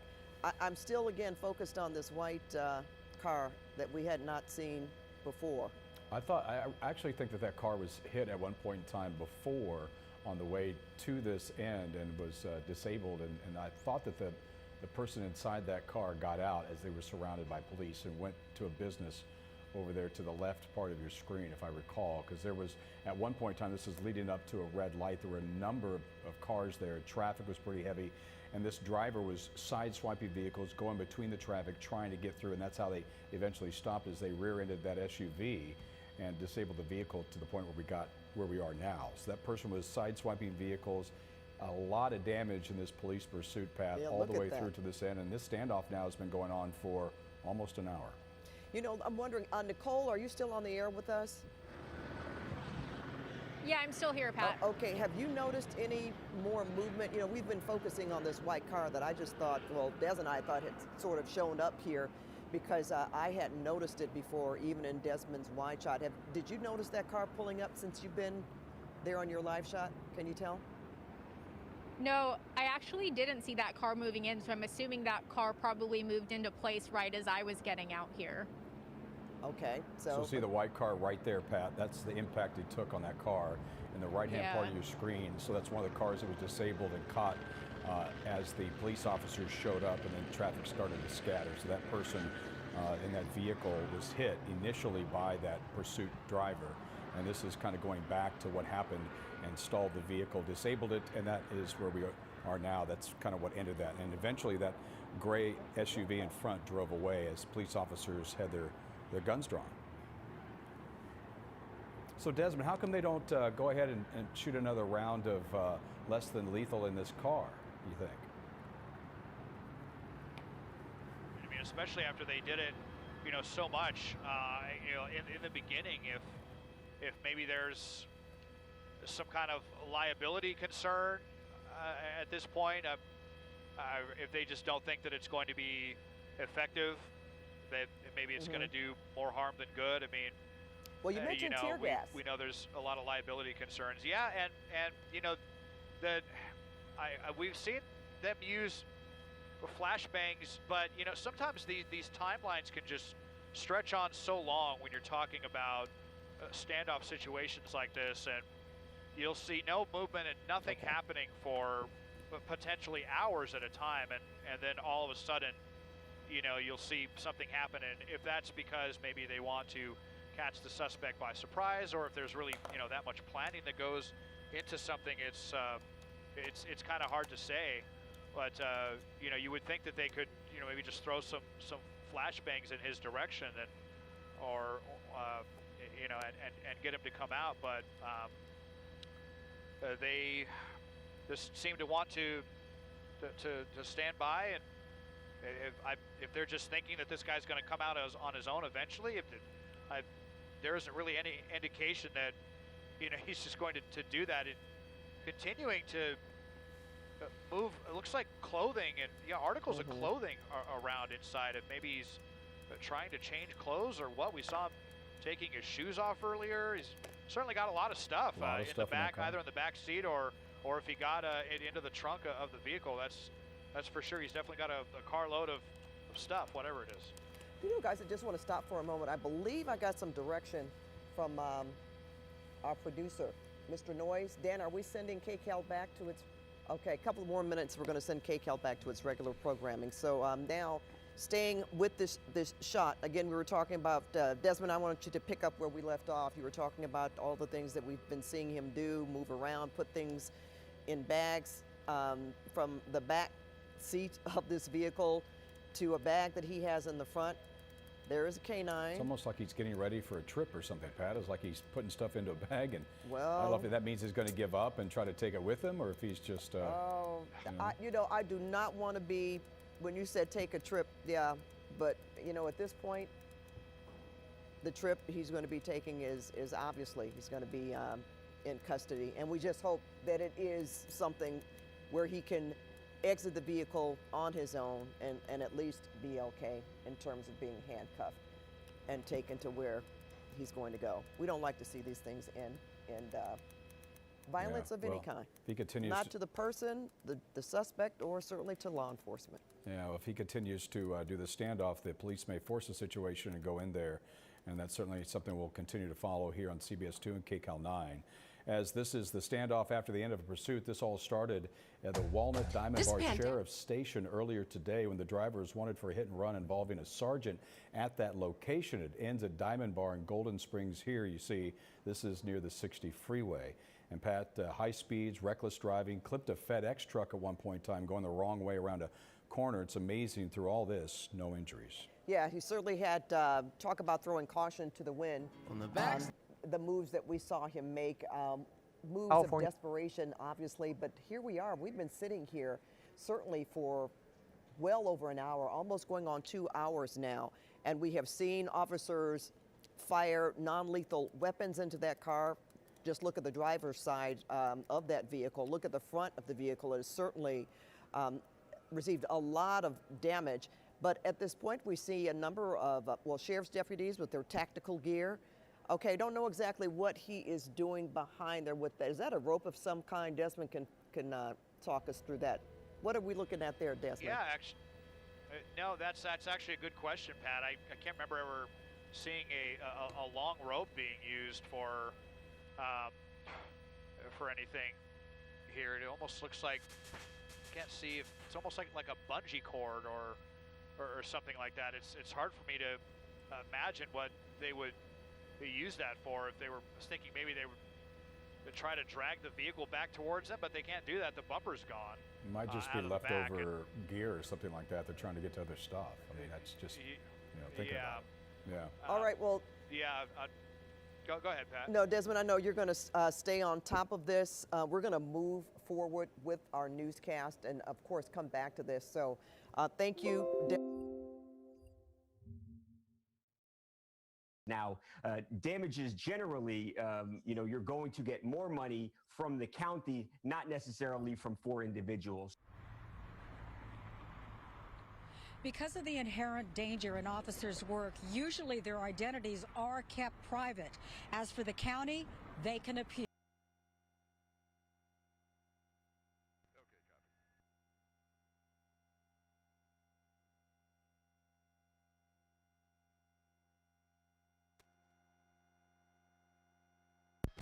Copy, minute out.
People always ask us, how come you look so chipper in the morning?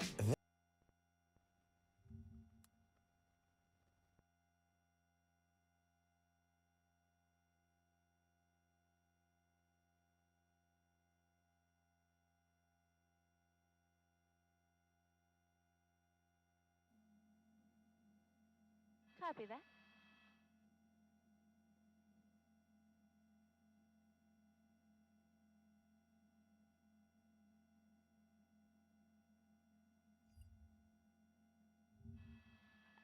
Chantal, they did launch the drone to peek inside, but they've since taken it back.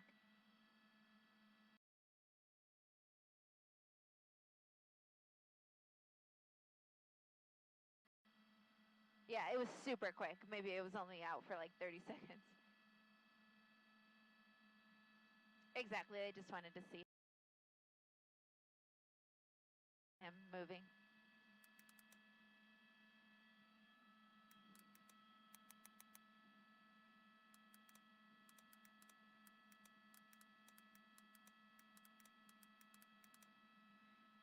So I'll tell him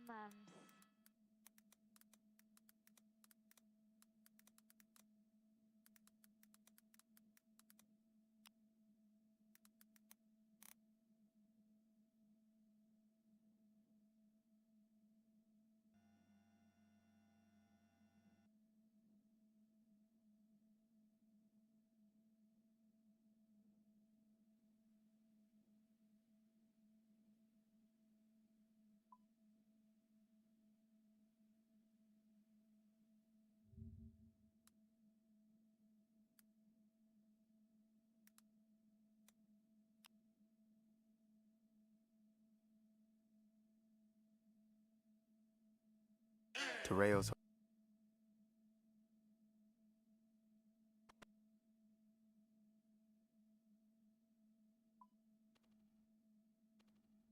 Vehicular component of the pursuit comes to an end. They bring in that drone officer, just like a canine officer. Yeah. They manipulate the drone. They look around inside that car so they don't have to put an officer in harm's way. If they do believe a suspect like this female suspect, as we've just confirmed, in a white hoodie there, could be armed and very dangerous and put those officers at risk, as that suspect did so many motorists. Yes, could have killed or injured badly a number of them. Look at that shot there. What a great shot. Watching here on Fox 11. Some great work by our photojournalist Brian Shaw, who's out there on the ground bringing us these live images. And when it seemed like the suspect had almost disappeared for a while, looking at this perspective, you wonder if the suspect had literally hid windshield under. wipers turning on the maybe that was just a bump. The word you used was non-responsive, because we did wonder about the health of the person. You wonder if she had, like, it's like right now, is she just sliding underneath the steering wheel? I mean, is she hiding or crouching down? There was very little movement. And for a time, we suspected maybe she could have been injured by those beanbags that went into the driver's side there. And now she's not giving up. Again, if you could hear the audio, and that's a compressed shot. That officer is far behind the vehicle at this time. Yeah. But they're looking inside to see exactly what that suspect has. And maybe can we hear some of the audio? I don't know if we can get the audio queued up from that shot on the ground. Gives you a sense of what it sounds like. Okay, it's not coming through right now. They're directing, but the bottom line, Alex and Christine, they are directing that suspect, and they have since this came to an end, since this vehicle was so badly damaged after rear-ending the last car, that SUV, to get out, to give up. So let's end this peacefully. Here's the sound. Let's listen in. Sheriff's helicopter, media helicopters above, a lot of noise. And you could hear it sounded like from the drone for a second, but now the drone is just on the landed front. On the hood. Wow. On the hood there. Listen, what kind of message does that send to the driver? How intimidating is that? We've got you from behind. We've got eyes on you from the front. Back up. Yeah. But here's the thing, too. That's futuristic. Let's listen into the sounds.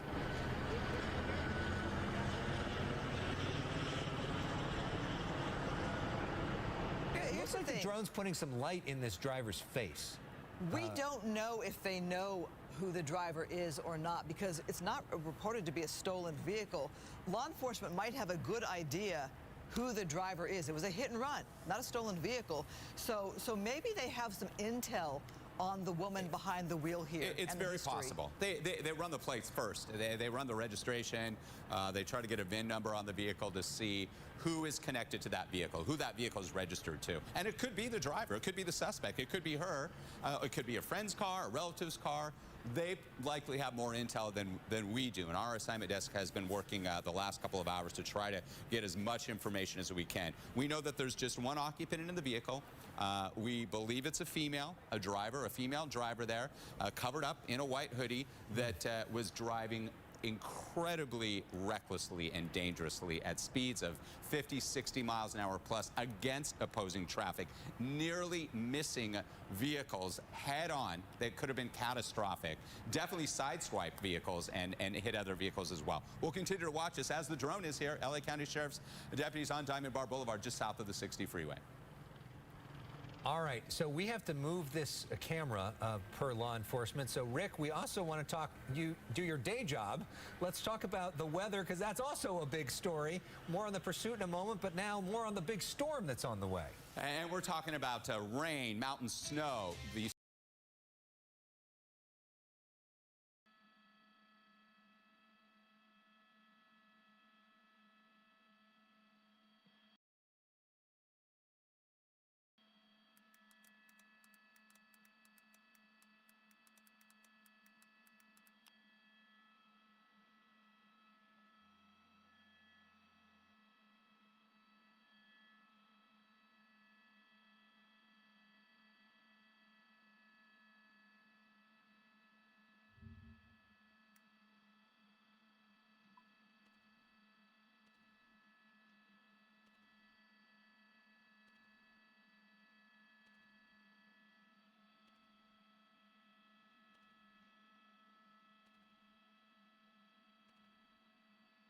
Coverage you count on.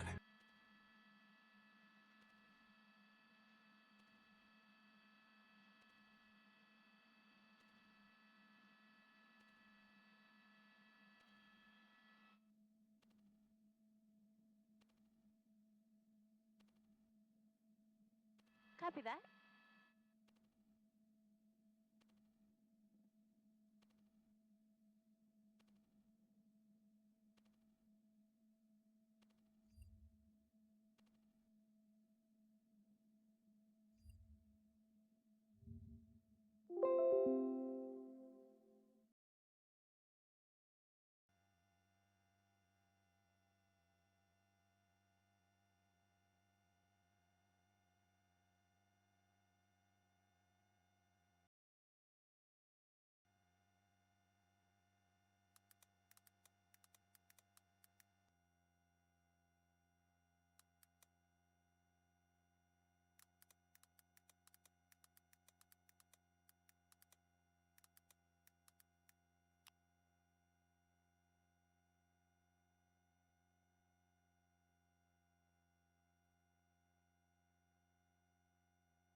Cochise County, Arizona provides a comfortable climate suitable for hiking, biking, climbing, and wine tasting all year long. Its wildlife refuges, bird watching, and stargazing offer discovery opportunities for all ages. Cochise County is about an hour southeast of Tucson. Begin your Arizona adventure at explorecochise.com. Copy, cancel, advice 101.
Flight rule Cirrus 122 Romeo Sierra over the top of LAX, northwest bound LA at 1,500, LA official flight rule.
Flight rule Cirrus 122 Romeo Sierra exiting the flight rules over the Santa Monica VOR. LA special flight rule.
they're going to sandwich the car with the Bearcats.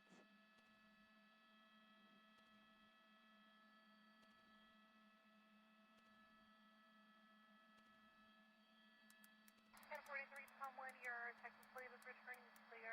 It has an expiration date of May 21, 2012, Acura 4-door. Returning to an Kinka address out of Houston. 4311.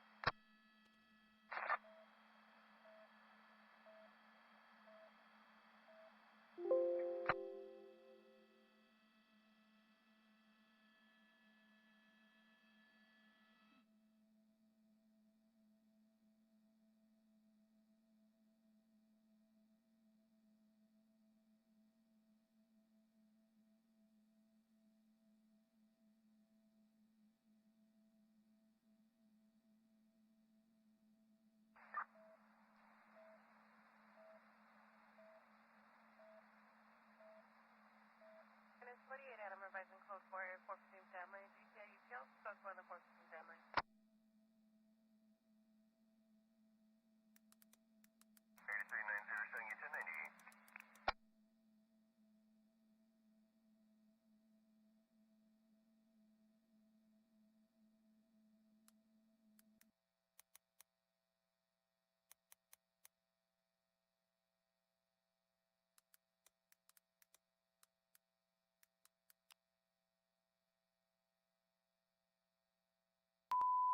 Traffic collision 116. Starting to lose natural light. The sun has set in Southern California now, so they're illuminating the scene. The LA County Sheriff's helicopter up watching overhead. They have some drone video as well. How much intel that provided, unclear to us. A containment has been set up. They just want to bring this to an end. And this suspect has had multiple opportunities to give herself up. We do believe it is a female. We see some movement here with that Bearcat. There are two of them there. Oftentimes they will move that vehicle into position to block that driver from even attempting to move the vehicle. Perhaps they'll go to the driver's side or to the front of the vehicle, so the driver is blocked from behind and from moving forward, basically signaling this is going to come to an end. You can make it easy, or we can make our move. And it looks like this one's going to be the one that goes in front. So so you could see this driver now blocked in from the front and from the back, which is going to make it harder for us to see. But it was probably a good tactic. Even if that female suspect has a weapon, and we've heard reports possibly she does, we believe it's a female, that if she was to open fire, it's not going to do any damage to that vehicle. Again, it's a highly armored vehicle, as are those deputies, those highly trained SWAT deputies inside that vehicle as well. So now boxed in there, she's not going anywhere. The vehicle's disabled, blocked. And now it's a waiting game, and they may have to bring in a crisis negotiator to help ease her out of this situation. And some of these last for hours. Yeah, maybe we can flip the pictures now, as it's harder to see on the ground now that we're blocked in. Yeah, now we get a good sense from Skyfox of just how blocked in this car is. Probably couldn't go anywhere anyways based off of the damage to the car, but they're not taking any chances, especially with this suspect being so unresponsive, this suspect not responding to verbal commands, not responding to beanbags into the windows, not responding to the drone in front of the window, not responding to basically anything. We know that this suspect has already run into a deputy apparently as part of this whole thing, so they are, not taking any chances, bringing out the best of the best, taking all their equipment that they have to throw at this person, and now becomes, what is going to be the next move? Are we going to see a canine make the move? Is it going to be one of these officers in the Bearcat? What happens next? And you see the hatch on that armored vehicle there, the front unit there, and that is a hatch where one of those SWAT deputies can stick his or her head out and provide tactical support if needed in situations like this. We're just dealing with one suspect, obviously an unstable individual. We don't know to what level, but anybody who drives that way and is evading units obviously is dealing with some significant stress. And we are fortunate enough that what we saw, what could have been catastrophic in seeing someone killed or badly injured in a head-on crash when this suspect was driving against traffic, opposing traffic at 60 miles an hour plus there wasn't that collision. There was other crashes. Right. You could see the damaged vehicle there, front end, back end, side-swiping vehicles, pushing through cars. They were more on the minor nature from what we saw. But as you mentioned earlier, Alex, and this has been a long played out pursuit, and now in this standoff situation, we just saw a week ago an innocent person was killed as a result of a pursuit. Well, right here, we don't know how much the Sheriff's Department knows about the driver, this woman behind the wheel in this standoff situation here, because it's not reported to be a stolen car. It was a hit and run, and that led to the pursuit at 3:45 in the afternoon. So we've been sitting here over 2 hours now. You have to wonder, do they have some information? Are they trying to negotiate with this driver to get the driver out of the vehicle? How intimidating it must be to have those two Bearcat units there, one in front, one behind, and all those deputies there behind you. Yet still, that driver has made no move to come out of the vehicle. No opening of the door, rolling down the window. If anything, recently, when they flew a drone in front of the car to get some more intel, the person tried to block it with one of those reflectors you put in your windshield. So that driver, wearing a white hood over her head, really trying to hide herself from law enforcement, and with that reflector saying, no, you're not going to see who I am or what I'm doing. And that's scary for law enforcement. You don't know what you're dealing with. And you got to also wonder, like, what's going through her head in terms of what's her next move, because you are literally blocked in every single direction by law enforcement, and there is nowhere for this person to go. Sometimes we do see pursuits, Rick Dickert, where the suspect is able to get away. This is not going to be one of those situations. It's not. This will come to an end. Hopefully, she will give herself up sooner than later. Those vehicles, by the way, highly armored. They're military vehicles, and they look like tanks, but they can go 90 miles an hour. They're manufactured by Lenco, and they're powerful, and we'll continue to watch this play out here. Hopefully, it'll come to a safe end. All right, so it's now 6 o'clock, and we're following breaking news. Good afternoon. I'm Christine Devine here with Alex Michelson and Rick Dickert, our expert who's been in so many of these pursuits, giving us perspective as to what we're watching here in Diamond Bar, where you see the SWAT team, the SEB, Sheriff's unit there. They brought in those Bearcats in recent minutes, which are really a signal that they're going to perhaps make a move to bring this to an end. So if you are just joining us at 6 o'clock, as many of you do, let's get you caught up on how all of this first started. This started with an apparent hit and run in front of the Walnut Station. Then apparently this driver, see here, driving wildly, hit at some point a deputy with the LA County Sheriff's Department, a deputy's car. That deputy is okay. Thankfully did not go right into another driver here, although there were clearly several different close calls through the streets of Diamond Bar. I mean, you see almost right into a big rig there, almost right into other vehicles. But the pursuit continued as we watched it live on Sky Fox. This happening around 3:45 to 4 o'clock right here on Fox 11. You see high speeds through the streets here. Almost another collision. Boom. Some nice brake work there to avoid hitting that vehicle. The Sheriff's Department tried a pit maneuver. It did not work. The car able to get away there, but it wasn't the only time, Christine, that the Sheriff's Department tried a pit maneuver. Okay, so now you see how dangerous this pursuit was. As you watch here, things escalate as this Sheriff's Department vehicle tries to do a pit maneuver right here where they felt they had a safe zone to try to bring this to an end at these high speeds. And you see it's not going to work. There we go. There's the move. Look at the cars. Wow. And that driver's able to recover. That pursuit continues. And it gets worse from there. Look at this as the driver tries to wedge her way in the pockets of space where these drivers are stopped at a light. Yeah, and this is on Diamond Bar Boulevard, and it becomes a bumper car carnival ride as this driver, this female driver, hits into multiple vehicles. See there, boom, up in the air. Eventually it hits into a vehicle, and then it simply cannot go anymore. And that's what happened. That happened around 4 o'clock our time, and that's where we've been stuck now for about 2 hours. In the meantime, the SWAT officers, all the most specialized folks in the LA County Sheriff's Department, they have made their way to the scene. We hear crisis negotiators may be on the scene. We've seen a drone. We've seen canines. We've seen everything that law enforcement has to offer to try to get this driver out of this vehicle, and yet this female driver in the white sweatshirt remains in that vehicle, wildly trying to pull stuff out of the back seat, trying to pull stuff out of the front seat. Unclear what's going on in her mind, unclear if she is under the influence of anything, unclear if she has mental illness challenges.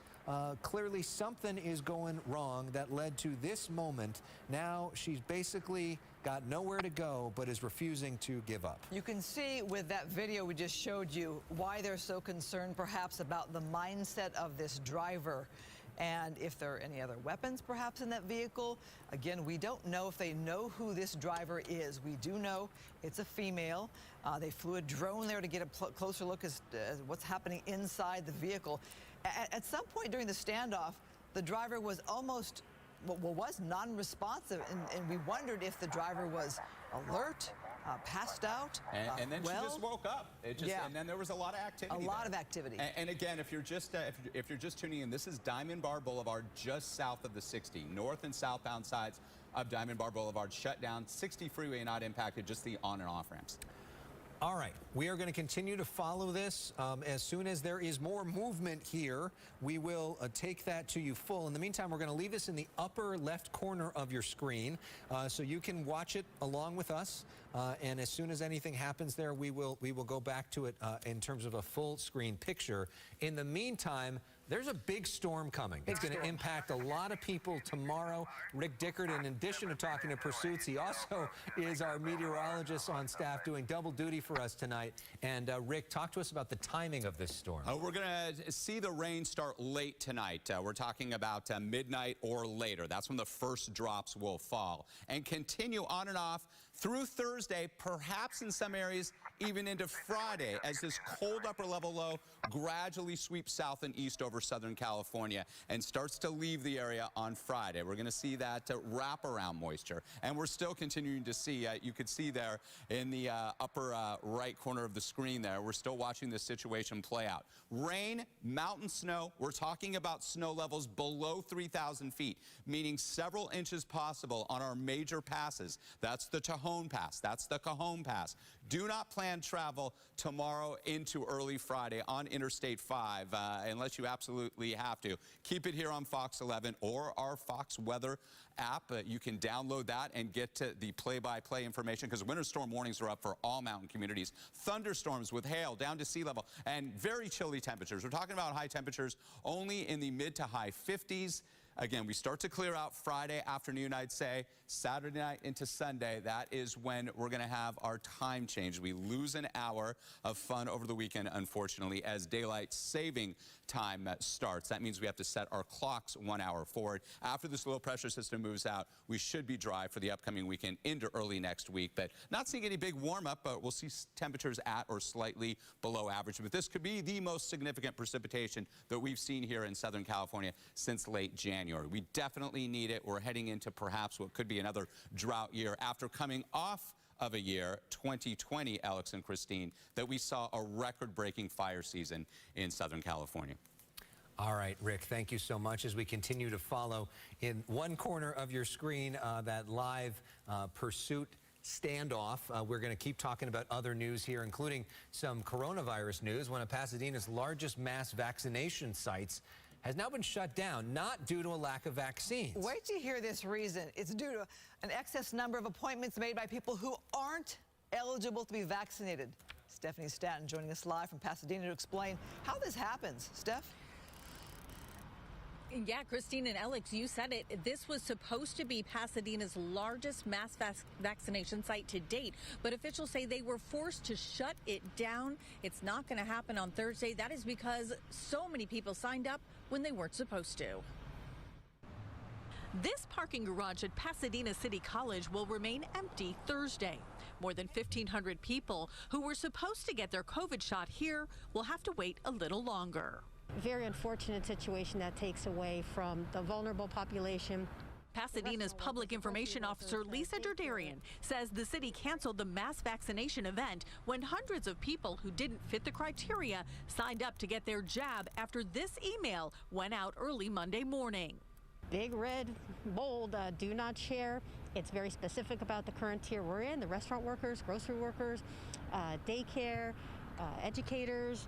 But Derderian says that is not at all who signed up. When we went in the system to see how many people had signed up, there were over 900 that do not qualify, that fall under entertainment, production, media, news. Among them, Derderian says, workers from Netflix, Hulu, and the Young and the Restless soap opera. She says she first learned about the suspicious signups when she got a call from an LA Times reporter. It was telling her to sign up for the clinic in Pasadena this Thursday. But knowing that her classification in media is not currently eligible, she was questioning that. That should not happen. Thanks to you for being with us. Abel Ramirez owns El Portal Mexican restaurant in Pasadena. About 2/3 of his employees are vaccinated. A few of them were supposed to get their shot on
counties reporting a 3.2%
moments. 2 men.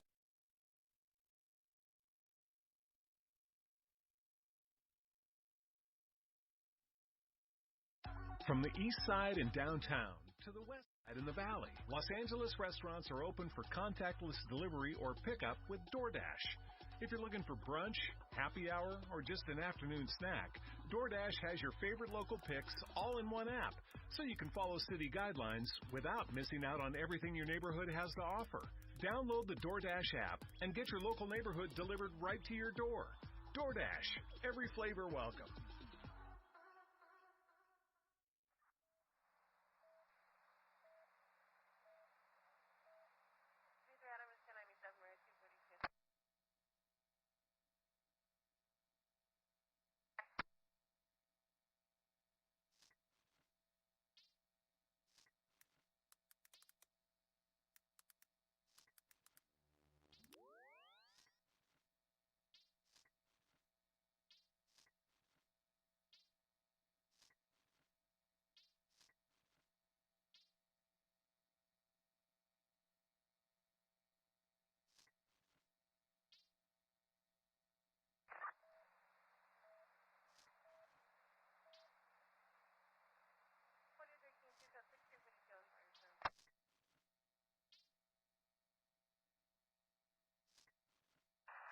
LA, Baywatch Avalon.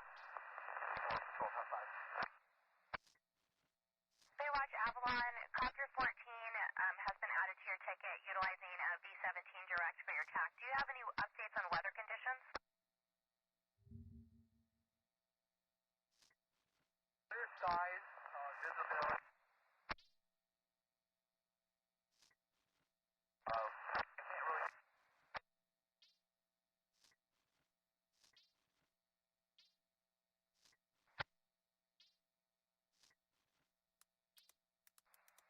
Patrol 55, are you able to transmit Patrol Baywatch Avalon's traffic was broken? I copied clear skies with visibility.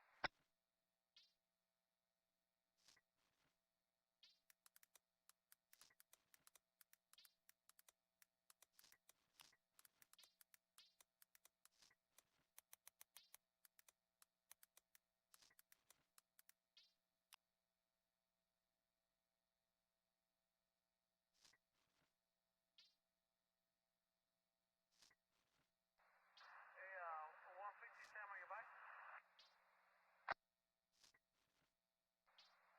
Rosemead and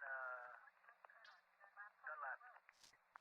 Alright, copy. Sir, can you make your way over to tag 140? And if there's another unit, not 10-6, they can come over to tag 140 also. Hey, sir, 141 Frank, I'm going to break off for this 450 family right now. I'll go. Alright, copy.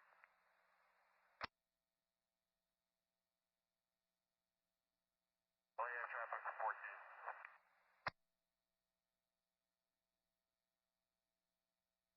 Pier 14, my traffic was broken from Baywatch Avalon. They did advise that there was clear skies. National Weather Report is reporting visibility at 10 miles and wind speed at 24 miles per hour out of the west.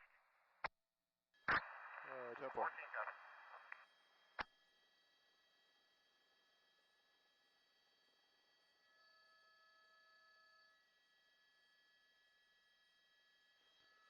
Ten four.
Patrol 55 LA.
Well. 83S 1197 out in Tetley. If you drift away so we can sort of look in the window a little bit, now that the window's...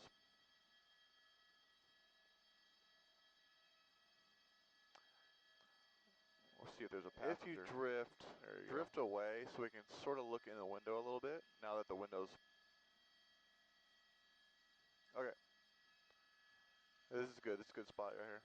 We'll see if there's a passenger. There you go. Yeah. Okay. This is good. This is a good spot right here. Yeah.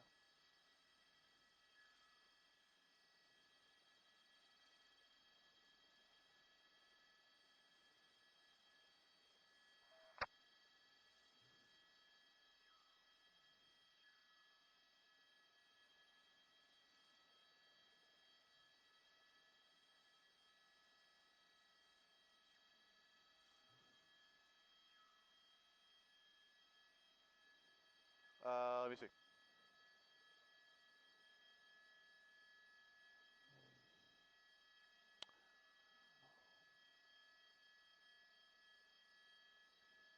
Okay. I got it too if something happens. Okay. Well, I got it queued up, so if for some reason you guys lose it or something happens, let me know. Okay.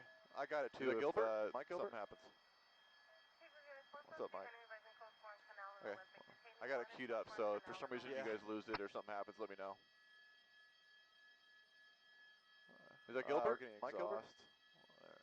Good, lovely. What's up, Mike? Yeah.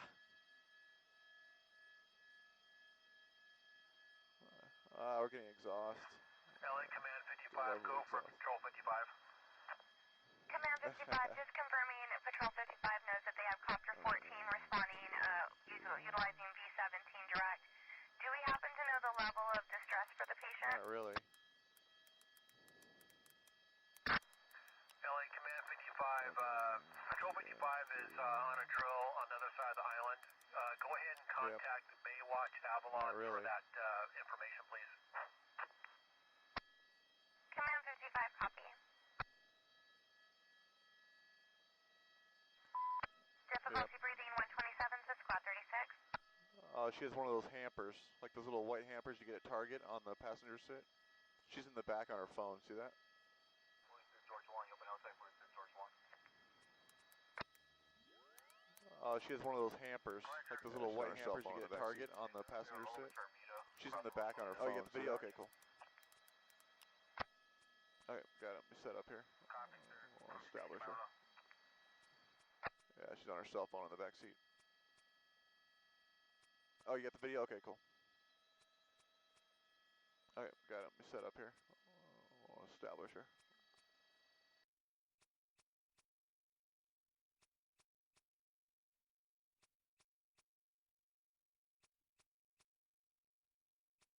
Call 1-888-FARMERS to switch, and you can say.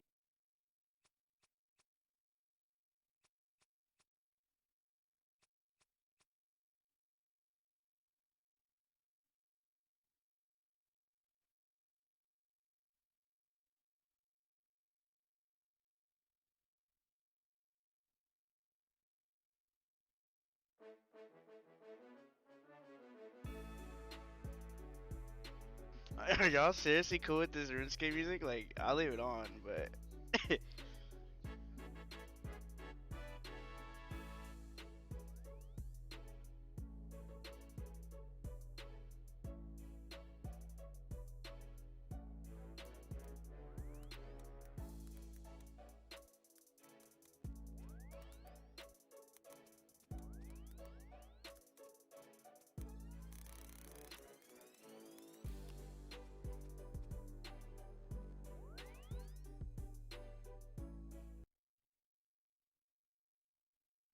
I got it. Follow-up information on the patient as well as the level of distress and the mechanism I'm of sorry, injury. Rodney. You got scanner and only got like 2 or 3. Avalon copy. Have the keys, and we'll be turning it around and heading over to Palm Springs shortly after that.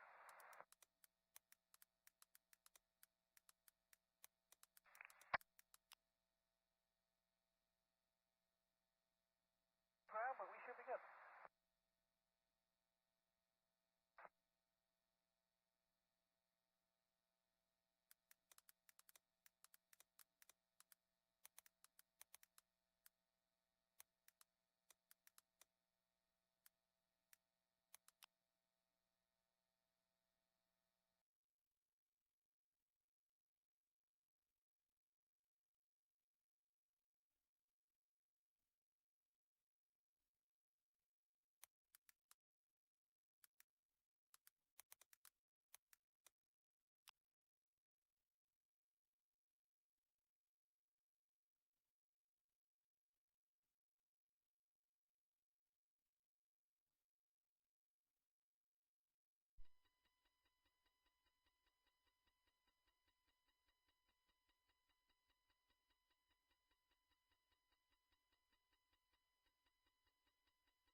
.23-103 vehicle in the area of O'Neill and Crown Valley, swerving in fast speeds.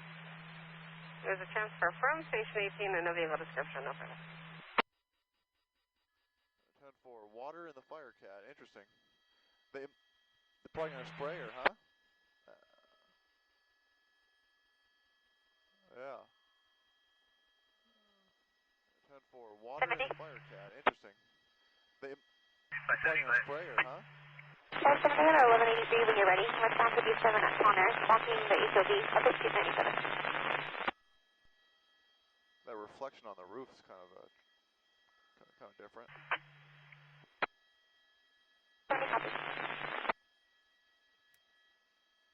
10-4, thank you. That reflection on the roof is kind of like...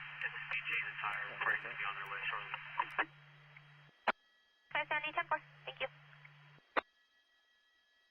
10-4, thank you.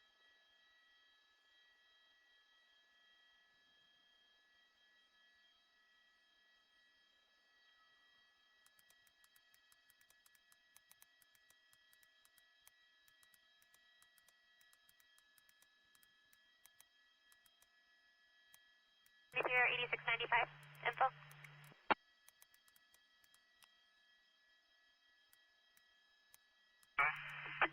8693, the brother of your 1015 is outside the office.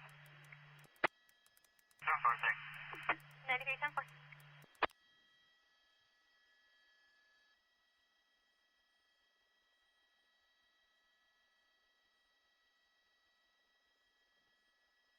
Information for Santa Ana units on a 23152, scene 3, go northbound 405, just north of the 5. It's a gray or silver compact vehicle in and out of lanes, negative plate, negative follower. Nothing further. 951, clear at 1836. I'll be right there. 1010, fire heavy vehicles until and you'll be en route to the TC.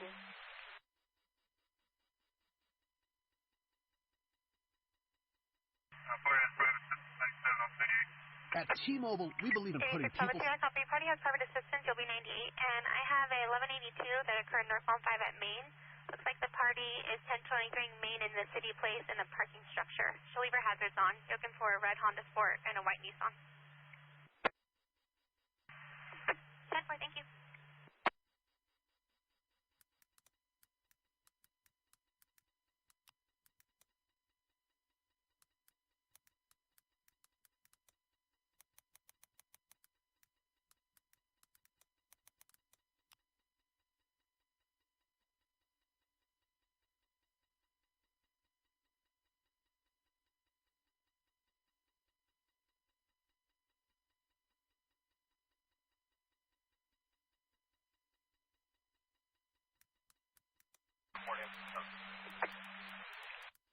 Third Avenue, you're going to be 97, 3rd Avenue.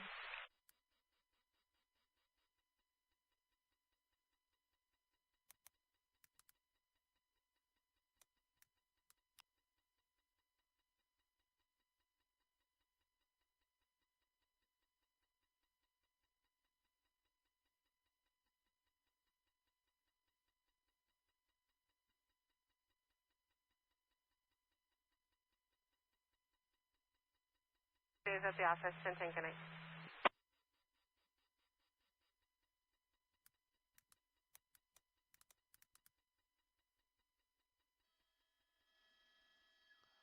Yeah, keep it going. I know it's going to be hard to hold, but a little more, right about there. Yeah, keep it going. I know it's going to be hard to hold, but it's a hard shot. It's like a trench rescue. A little more. Yeah. Right about there. No, because it's a hard shot. It's like a trench rescue. Yeah. Oh boy. No, because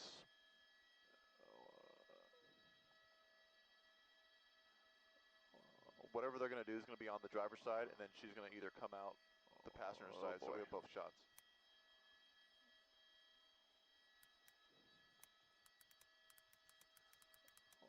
Whatever they're going to do is going to be on the driver's side, and then she's going to either come out the passenger side, so we have both shots.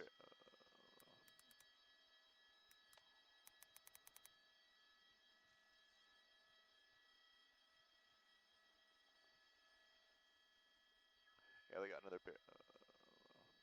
Santa Ana units on a 23103, possible highway violence, southbound 241 from the 91. It looks like the RP is in a white Toyota Serrano, and she's being followed by a red Ford Mustang with a plate of 8 Paul Robert John 166. He's harassing her and cutting her off and tailgating. He's been following her for about 30 minutes.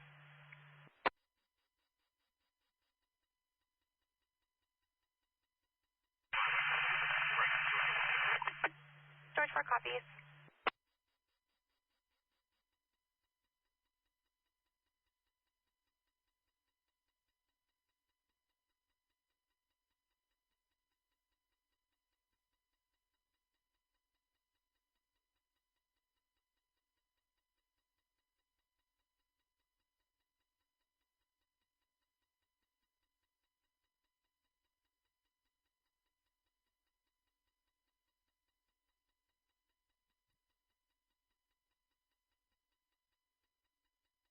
108, be advised, you also have 1125 eastbound 10, Fairplex on-ramp to the eastbound 10, and to Red Scion on the on-ramp.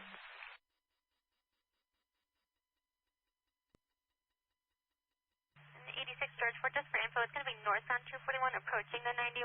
It looks like the suspect vehicle is slowing down with the RP and not letting her make lane changes.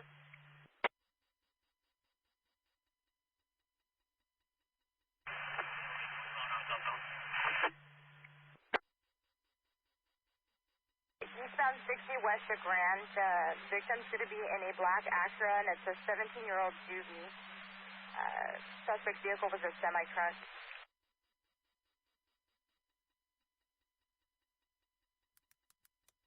It looks like the suspect vehicle is no longer following her. She is now approaching the eastbound 91.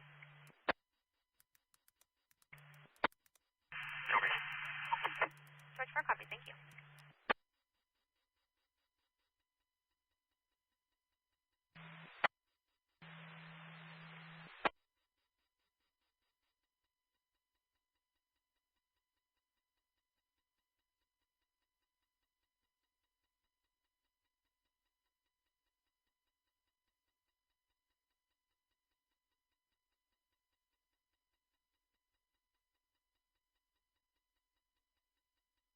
I copy. I'll be around.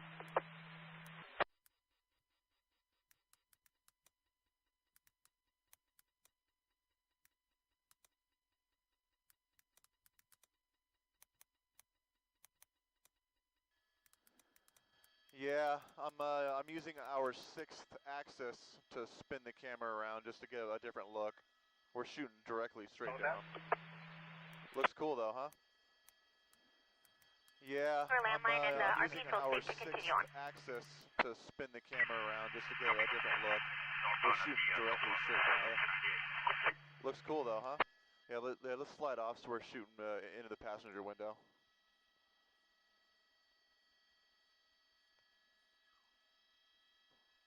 I'm in the area now, Standoff. I will detail on the other view. I already did. I pulled out and then went to mode 2. You couldn't see it. 10-4, thank you.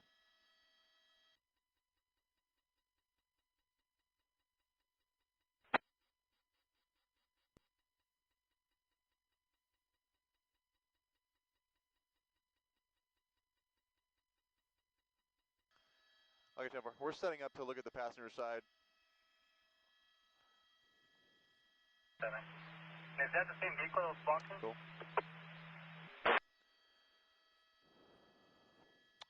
Watch that street light. Yeah. Where are we shooting? Yeah, maybe just...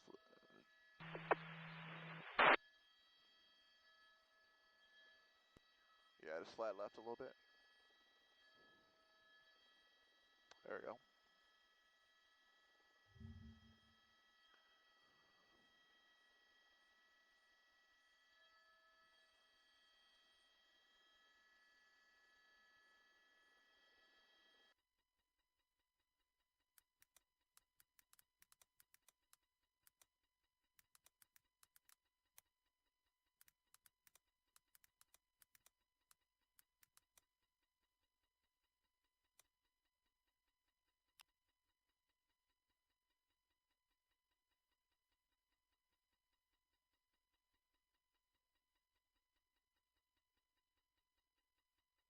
Everything's on the right shoulder. 70, everything's on the right shoulder. All lanes are open. And 86502, it looks like that party is going to be in the parking structure all the way at the top.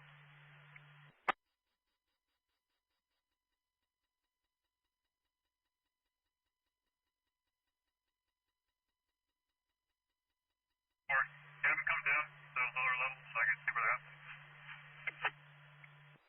7210-4.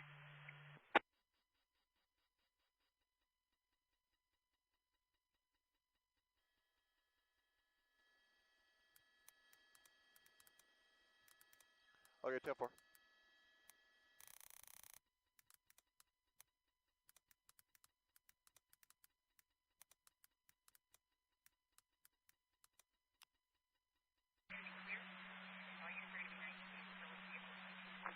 Copy 90 from a solo vehicle, 182 and Webley clear. start 1141, please.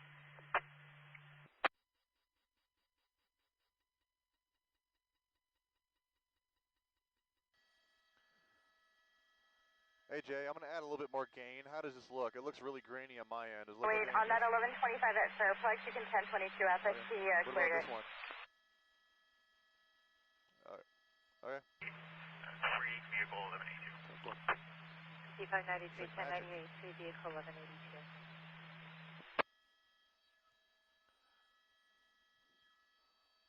And then here's a... 331, copy, you're back to master the range.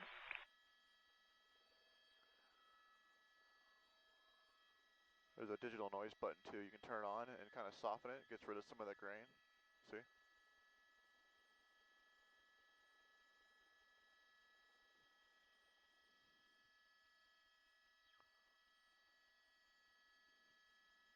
Yes.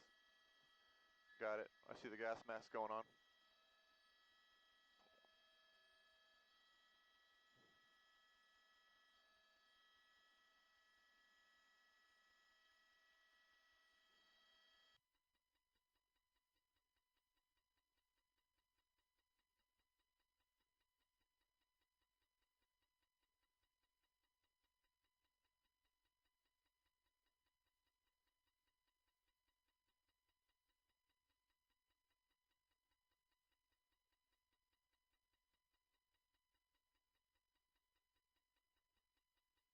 And 1141.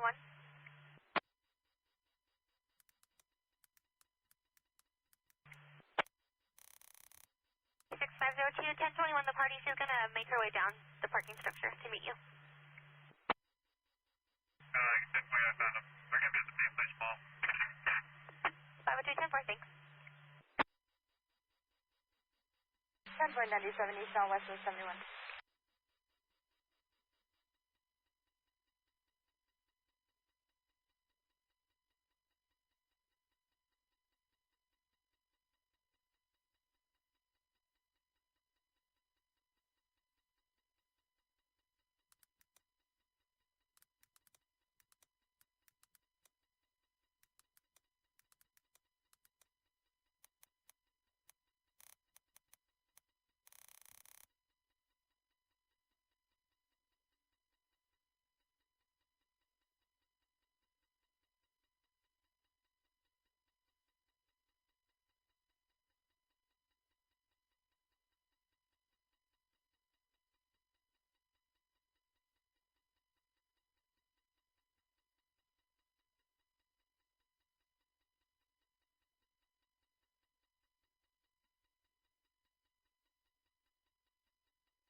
Go ahead.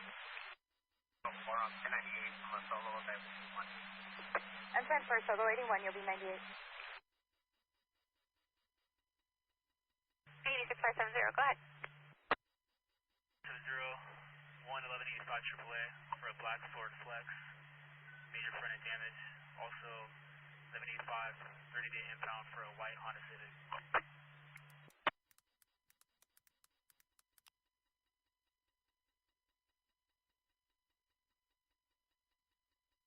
Copied.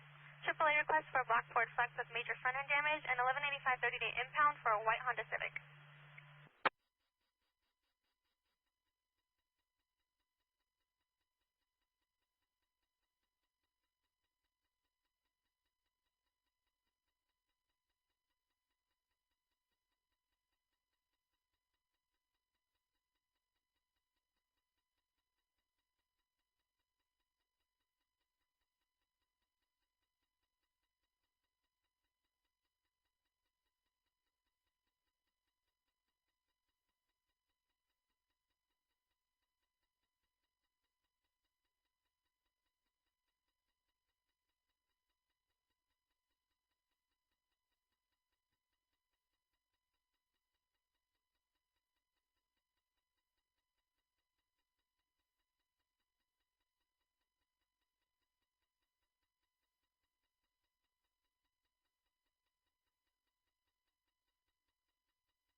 1125.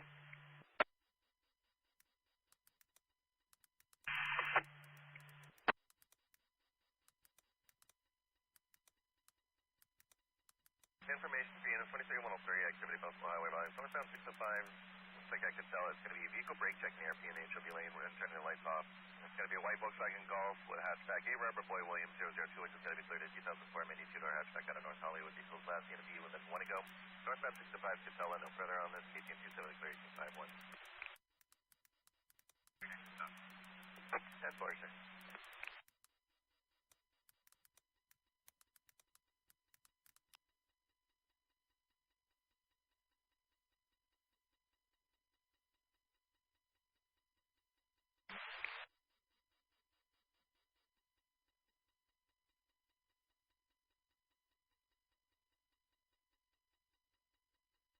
And the units on a 23103, lasting 2 ago, southbound fire from Sand Canyon on a purple semi-truck with a plate of 24813, married to in and out of lanes.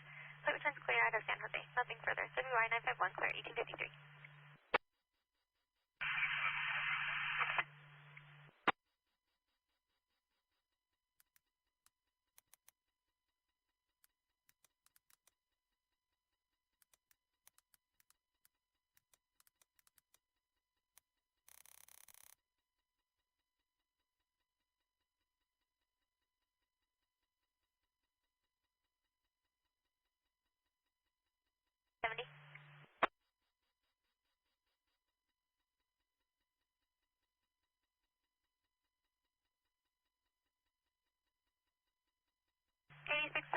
In AAA, it's going to be Brea towing with 20 minutes or less for the black Ford, and then for the white Honda Civic, it's going to be Brea tow.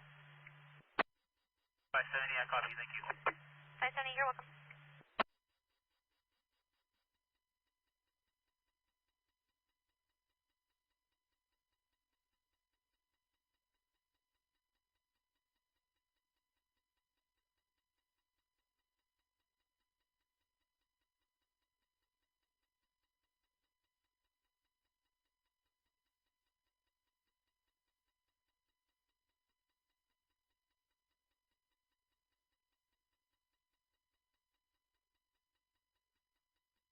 You can send 22, FSP on UTL.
Other range.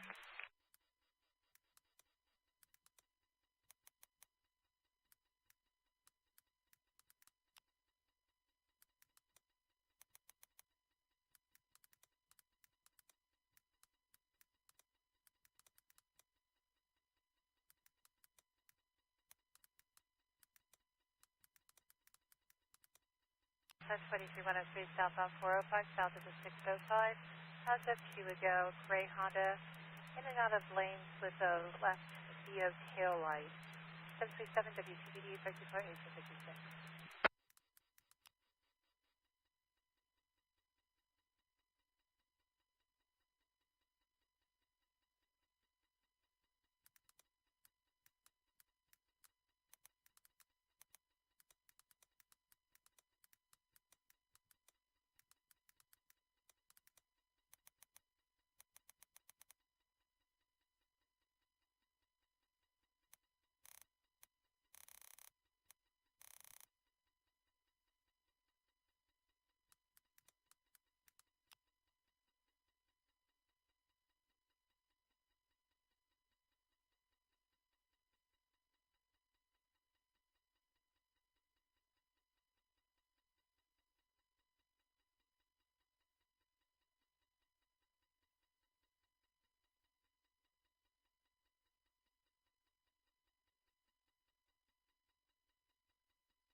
You can check on this 1125 for a passing motorist westbound 10 east of Villa Verde. It's a gray sedan in the gore point with dim hazard lights.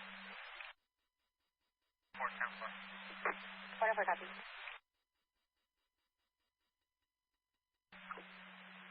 Somehow they're advising a clear small vehicle with another unknown vehicle. Both vehicles possibly 23-109 activity speeding in HW lane southbound 65 to Washington. No further on this. 1827 to clear 1858.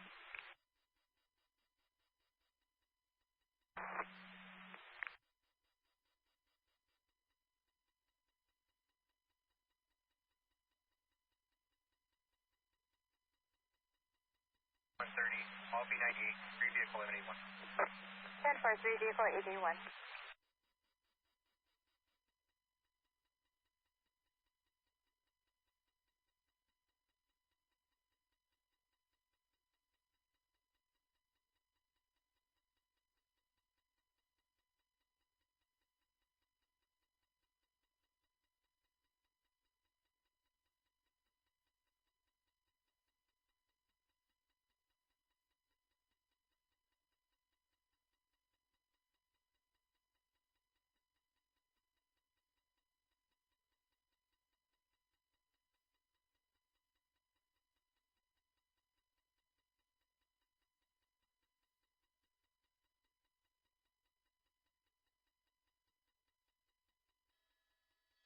Okay, 10-4.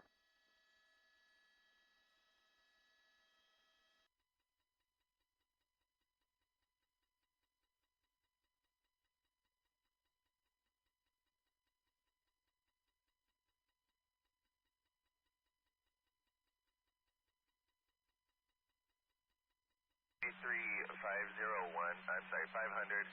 1125 on the southbound 5. This is going to be north of Valley View.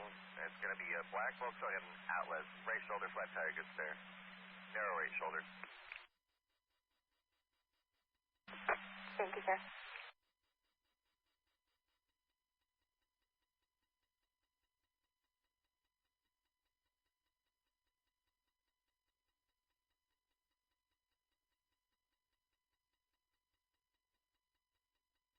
Los Angeles. Yes, sir. It's a 25 on the south 5 north of Valley View. Black Volkswagen Atlas, narrow right shoulder. That's fine.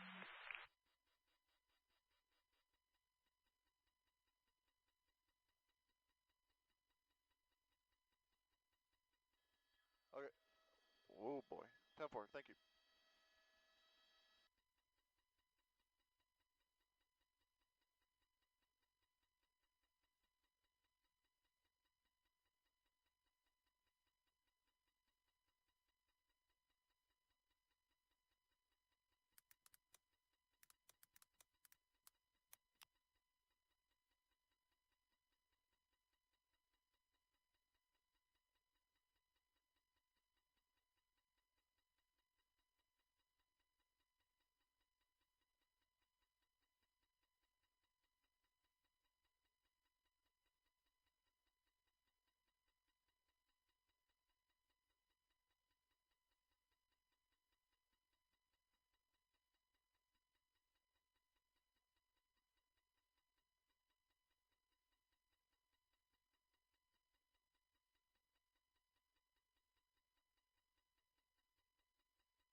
1179, southbound 5 at Brookhurst.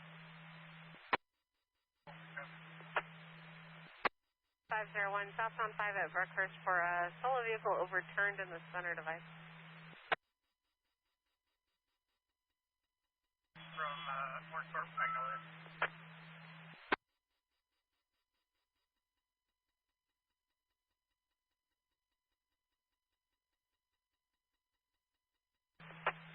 FF3 Northwest, or 503 Northwest. Fairway due east of Grant. Could you go ahead and recall the party and get it ready this morning, please? 10 for sir, copy detail, fairway to just east of Grant. Let me give her a recall. Standing by at the top of the Denver bar off ramp. 10 for sir.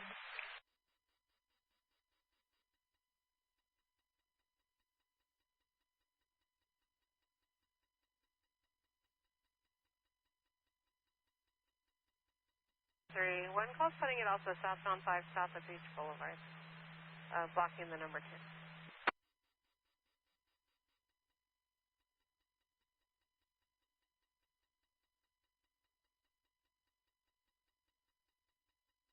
At Brookhurst. Let head up there. Not there.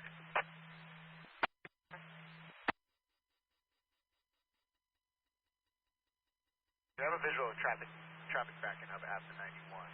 Looks like your Brookhurst is good. Temple. Child with her, Colleen. I don't know, because I feel like the suspect had a white shirt on. No, look at the way that child was in the car. The suspect is still in the car. That's where they're going for now. Yeah, that's what I was meaning. Oh, this poor little girl. Yeah, and oh my gosh, my heart just goes out to her. Well, we want to be very clear about this. The Sheriff's Department has been very careful on how they handle this, because for this very reason, there has been concern that there might be a child in the car. And that's why they've been using all of these other sources, and they've been very careful with it. Just you could tell that the little girl came out of the car, they grabbed her, they moved her out of the way, and then the mass personnel then went to the car to pull the woman out. She may be going through some sort of a psychological episode. Well, something. We're just learning that the little girl is 9 years old. Yeah. That was such a scene, David. You know, as a parent, when you saw her, when you saw the LA County Sheriff's deputies going up to her, and all she did was put her arms around them. Oh, my heart. This poor little thing. And so she's getting water. They're really comforting her, which is wonderful. They're being so gentle with her, and they are being gentle with the female suspect as well. I noticed that they are helping her. She went to the side. She's right there with the purple leggings on. Yeah. So. I think they might have known that there was a child in the car. Maybe they may not have thrown or shot the less than lethals in to shatter the window if they had known it ahead of time. We just don't know, but they still used the gas. So it'll be interesting to get a debrief on the tactics here and what's happening. But the good news is they are both out of the car and they're both safe right now. Granted, they're probably very uncomfortable because of the gas, but the gas worked. It got them out. There was concern that this woman could have a weapon on her. They did think that there's a possibility, because of the way she was driving, the way she just started hitting people with her car, that maybe she was having some sort of a psychological episode and she needed help. Yeah, and earlier, David, I don't know if I think it might have been happening when you were on the newscast earlier today, because you've been watching this for well over 3 hours. But you noticed that the female suspect started putting on clothes, like adding extra additional layers of clothing. Multiple shirts, exactly. So you see that there's a lot of items in this car.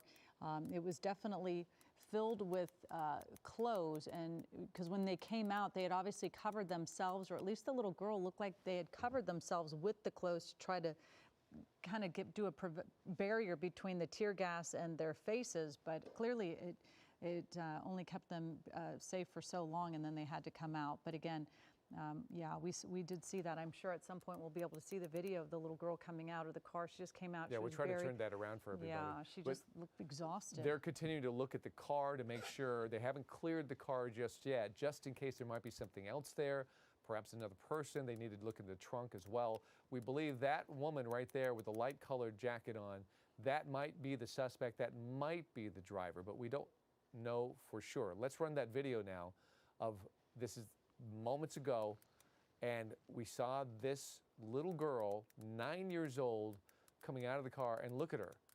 Oh. Oh, see, that just gets you. Oh, my goodness. Yeah, at least she got help right away. She's out of the car now. And who knows what the circumstances were, if she wanted to get out sooner than that. Now they're going in and getting the woman out. We believe this to be the driver, but we can't say for sure. Then you see other sheriff's deputies looking at the car to make sure it's clear. They're still looking at it. They still need to open it up and make sure, but we believe those are the two people in the car, which is interesting, Colleen, because while the pursuit was underway, we thought the possibility was there that there could be more than one person in the car. Somebody had seen a second person. Well, we have to just hope, because when you did hear that there might be a child inside, you're hoping it was just one, and you just hope it was this little one right here who is obviously really in need of water right now. I saw her just grab the bottle of water and just try to get as much down as she could, and and she's cold and. Yeah. Oh, it's tough, but I'm glad they had to douse her, and she's probably wet now and cold. You know, the sun is down. It's a very cold night, which we'll talk about that as well. Cold. But I think we're seeing this come to a peaceful conclusion, but there's a lot to analyze. And this has been a long afternoon here in Diamond Bar. This is right by the 60 freeway on Diamond Bar Boulevard. And it has been a long day with some erratic behavior by this driver. So we thought that something was up. Now, their tactics have worked. Again, that's the driver. Just watch the violence here, where she just insists on going through, hitting multiple cars. That was the shocking part to see, just going in spots where you just couldn't make it through, and her forcing her way through, like you said, and going at such high rates of speeds. I think at one point you said Air 7 clocked her at going around 80 miles per hour on city streets. So it was dangerous. It was probably a very scary situation, even for the driver. I mean, any of us who know when you go a little too fast, you get a little unsteady on the road. It's scary, but I do feel I feel for the driver, and I feel for the child inside the car, because it had to be a very tense last few hours trying to stay inside the car. And like you said, you don't know what the little one was trying to do, if she was trying to get out, if hostage negotiators were talking, if they were, or anyone was negotiating. They did with this have driver. a crisis negotiation team on the scene, and which we often see, especially when they bring out SEB, the sheriff's SWAT team, they'll bring out a negotiator as well. Hopefully that paid some dividends. And maybe they had some idea that this little girl was with her. Yeah, and it does show you just in general, because, as we see a lot of these pursuits, normally a passenger would get out of the car and they would put their hands up, and then if it was an adult passenger, but you could see this little girl was just like, please, I need help. And it was just so obvious. That is the driver right there that we believe drove that vehicle into a number of cars. And this all started in Diamond Bar, not far from where we see this right now, where the driver hit a number of vehicles. In fact, a number of collisions occurred right in front of the Sheriff's Department headquarters there, and one of the vehicles being a sheriff's deputy's, where we believe, at least in the early reports, were that a sergeant in the LA Sheriff's Department was injured in a traffic collision, and then she took off and the pursuit was on. Yeah, obviously there has to be something somewhat unstable going on right with that driver, because once you hit a sheriff's vehicle, you really do need to just pull over, because it's pretty bad at that point, let alone smashing into, I don't know, at least a half a dozen cars. I think we counted 8 cars just on the end of this pursuit. That doesn't include the cars that she hit at the beginning of this pursuit. So a lot of damage caused. And you'll notice the bumper hanging off that vehicle. That's because the Sheriff's Department tried a couple of times to pit maneuver the car. They damaged the car, but the car didn't stall out, and she insisted on keeping going, and she did. Yeah, I do wonder, David, though, as law enforcement are re-examining their tactics, we do know the SEB is very, very well versed in many situations, and they debrief after all of these incidents. But, with mental health being very forefront now, especially during the pandemic, if they used any sort of different tactics that they Like Well, right now, they are being very gentle. They show a lot more patience. And I'll tell you, Colleen, we've had a number of pursuits in the last few weeks, a bunch of them, and a lot of them have had to do with people who are having either some sort of a psychotic episode or they're under the influence. They're in a position where they can't make rational decisions, and we've seen a great deal of patience with law enforcement. We saw a very long pursuit a few weeks ago where it did appear that the driver was having some sort of an issue and just couldn't make rational decisions and just kept going. Law enforcement was so patient with that person, and then the next day, that person, the suspect's family, came out and said, "Thank you for handling this so delicately." Law enforcement trains for this now. They're much more aware of it. This is a perfect example. They showed a great deal of patience, shutting down this major street, Diamond Bar Boulevard, in the middle of Diamond Bar, right by the 60 freeway. They waited this out. They brought in the safest, they created the safest situation as possible by bringing in the Bearcats, by negotiating with her, by using gas to try to get them to come out and surrender peacefully, which it worked to a T. Absolutely, and you do see, we're seeing the little girl, the first one to exit the vehicle, and just you see wobbly legs, just sort of disoriented. And then when she sees someone, she just gives him a hug, and he carries her. And you know what we've been seeing, where she's been sitting on the bumper of the Bearcat, where you've been seeing this one law enforcement officer, he just keeps putting the blanket on her. It's such a tender moment to see because, you know, these officers, they work with so many different types of incidents. And well, we know what we know now, Colleen, so we can stand down a little, but they don't know the danger of the situation. They don't know if this person is armed, and they already know this person is capable of hurting people just by the way she was driving. Let's get to a shot now from the ground. There you go. It's a little bit dark, but that's, oh, is that earlier, Michael? Is that a live picture? Okay, so that's the tiny. ground video of the girl walking with the officer. It's a little bit dark, but it's just a different view of the same scene, a very touching scene. But that officer, and she seemed to really find comfort in the fact that he was nearby. Yeah, and he just scooped her up. It was as if, you know, David, you're a parent of a 10-year-old daughter, so you know, it's like your heart goes out. It's just one of those things, and you just scoop up a child. Well, that girl's 9. My daughter's 9. She'll be 10 in a few months. Oh, right, but May. Yeah, same age. And small. When you see it on the ground video as opposed to Air 7H, you just see how tiny and sort of fragile she is, and you see, like you said, a great deal of, you know, tenderness from the law enforcement, trying to just make sure let her know this isn't going to be a bad situation for her, at least when it comes from the law enforcement. The stress is over, and it's come to this conclusion where everybody is going to be safe, and then we've got to get some help for mom. Well, do we know that? I was just going to say, we don't really know the relation between the woman and the little girl, right? We don't know that. We don't know I was that. assuming the same thing as well, but obviously family are going to have to come out and pick up the little girl. Keep in mind, we don't know.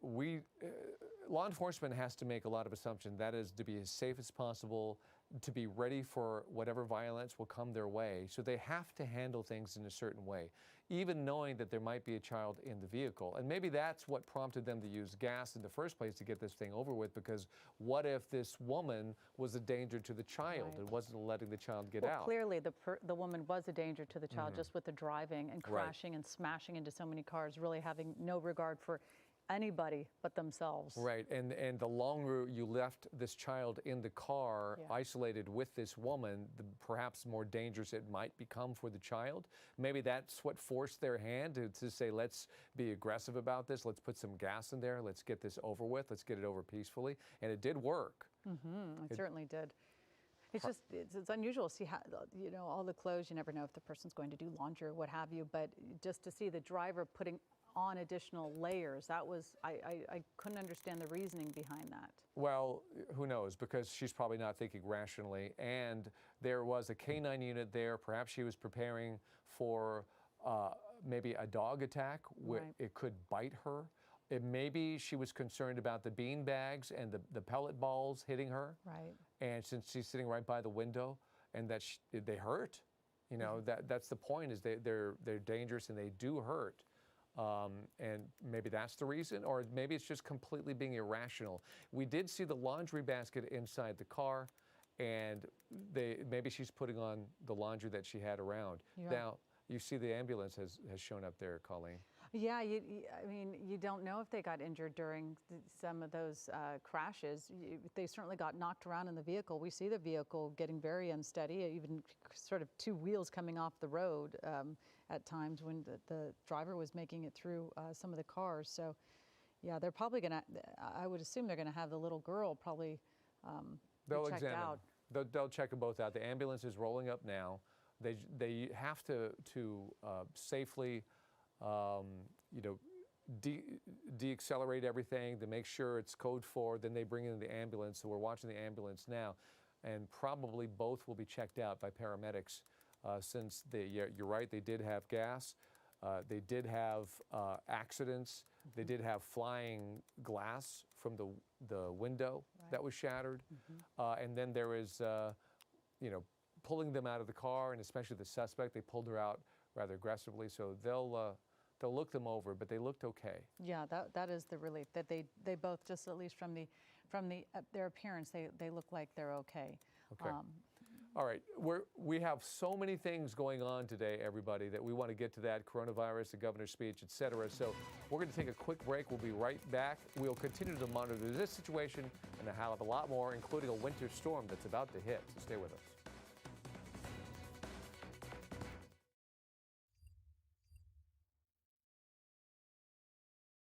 Get to that, coronavirus, the governor's speech, et cetera. So we're going to take a quick break. We'll be right back.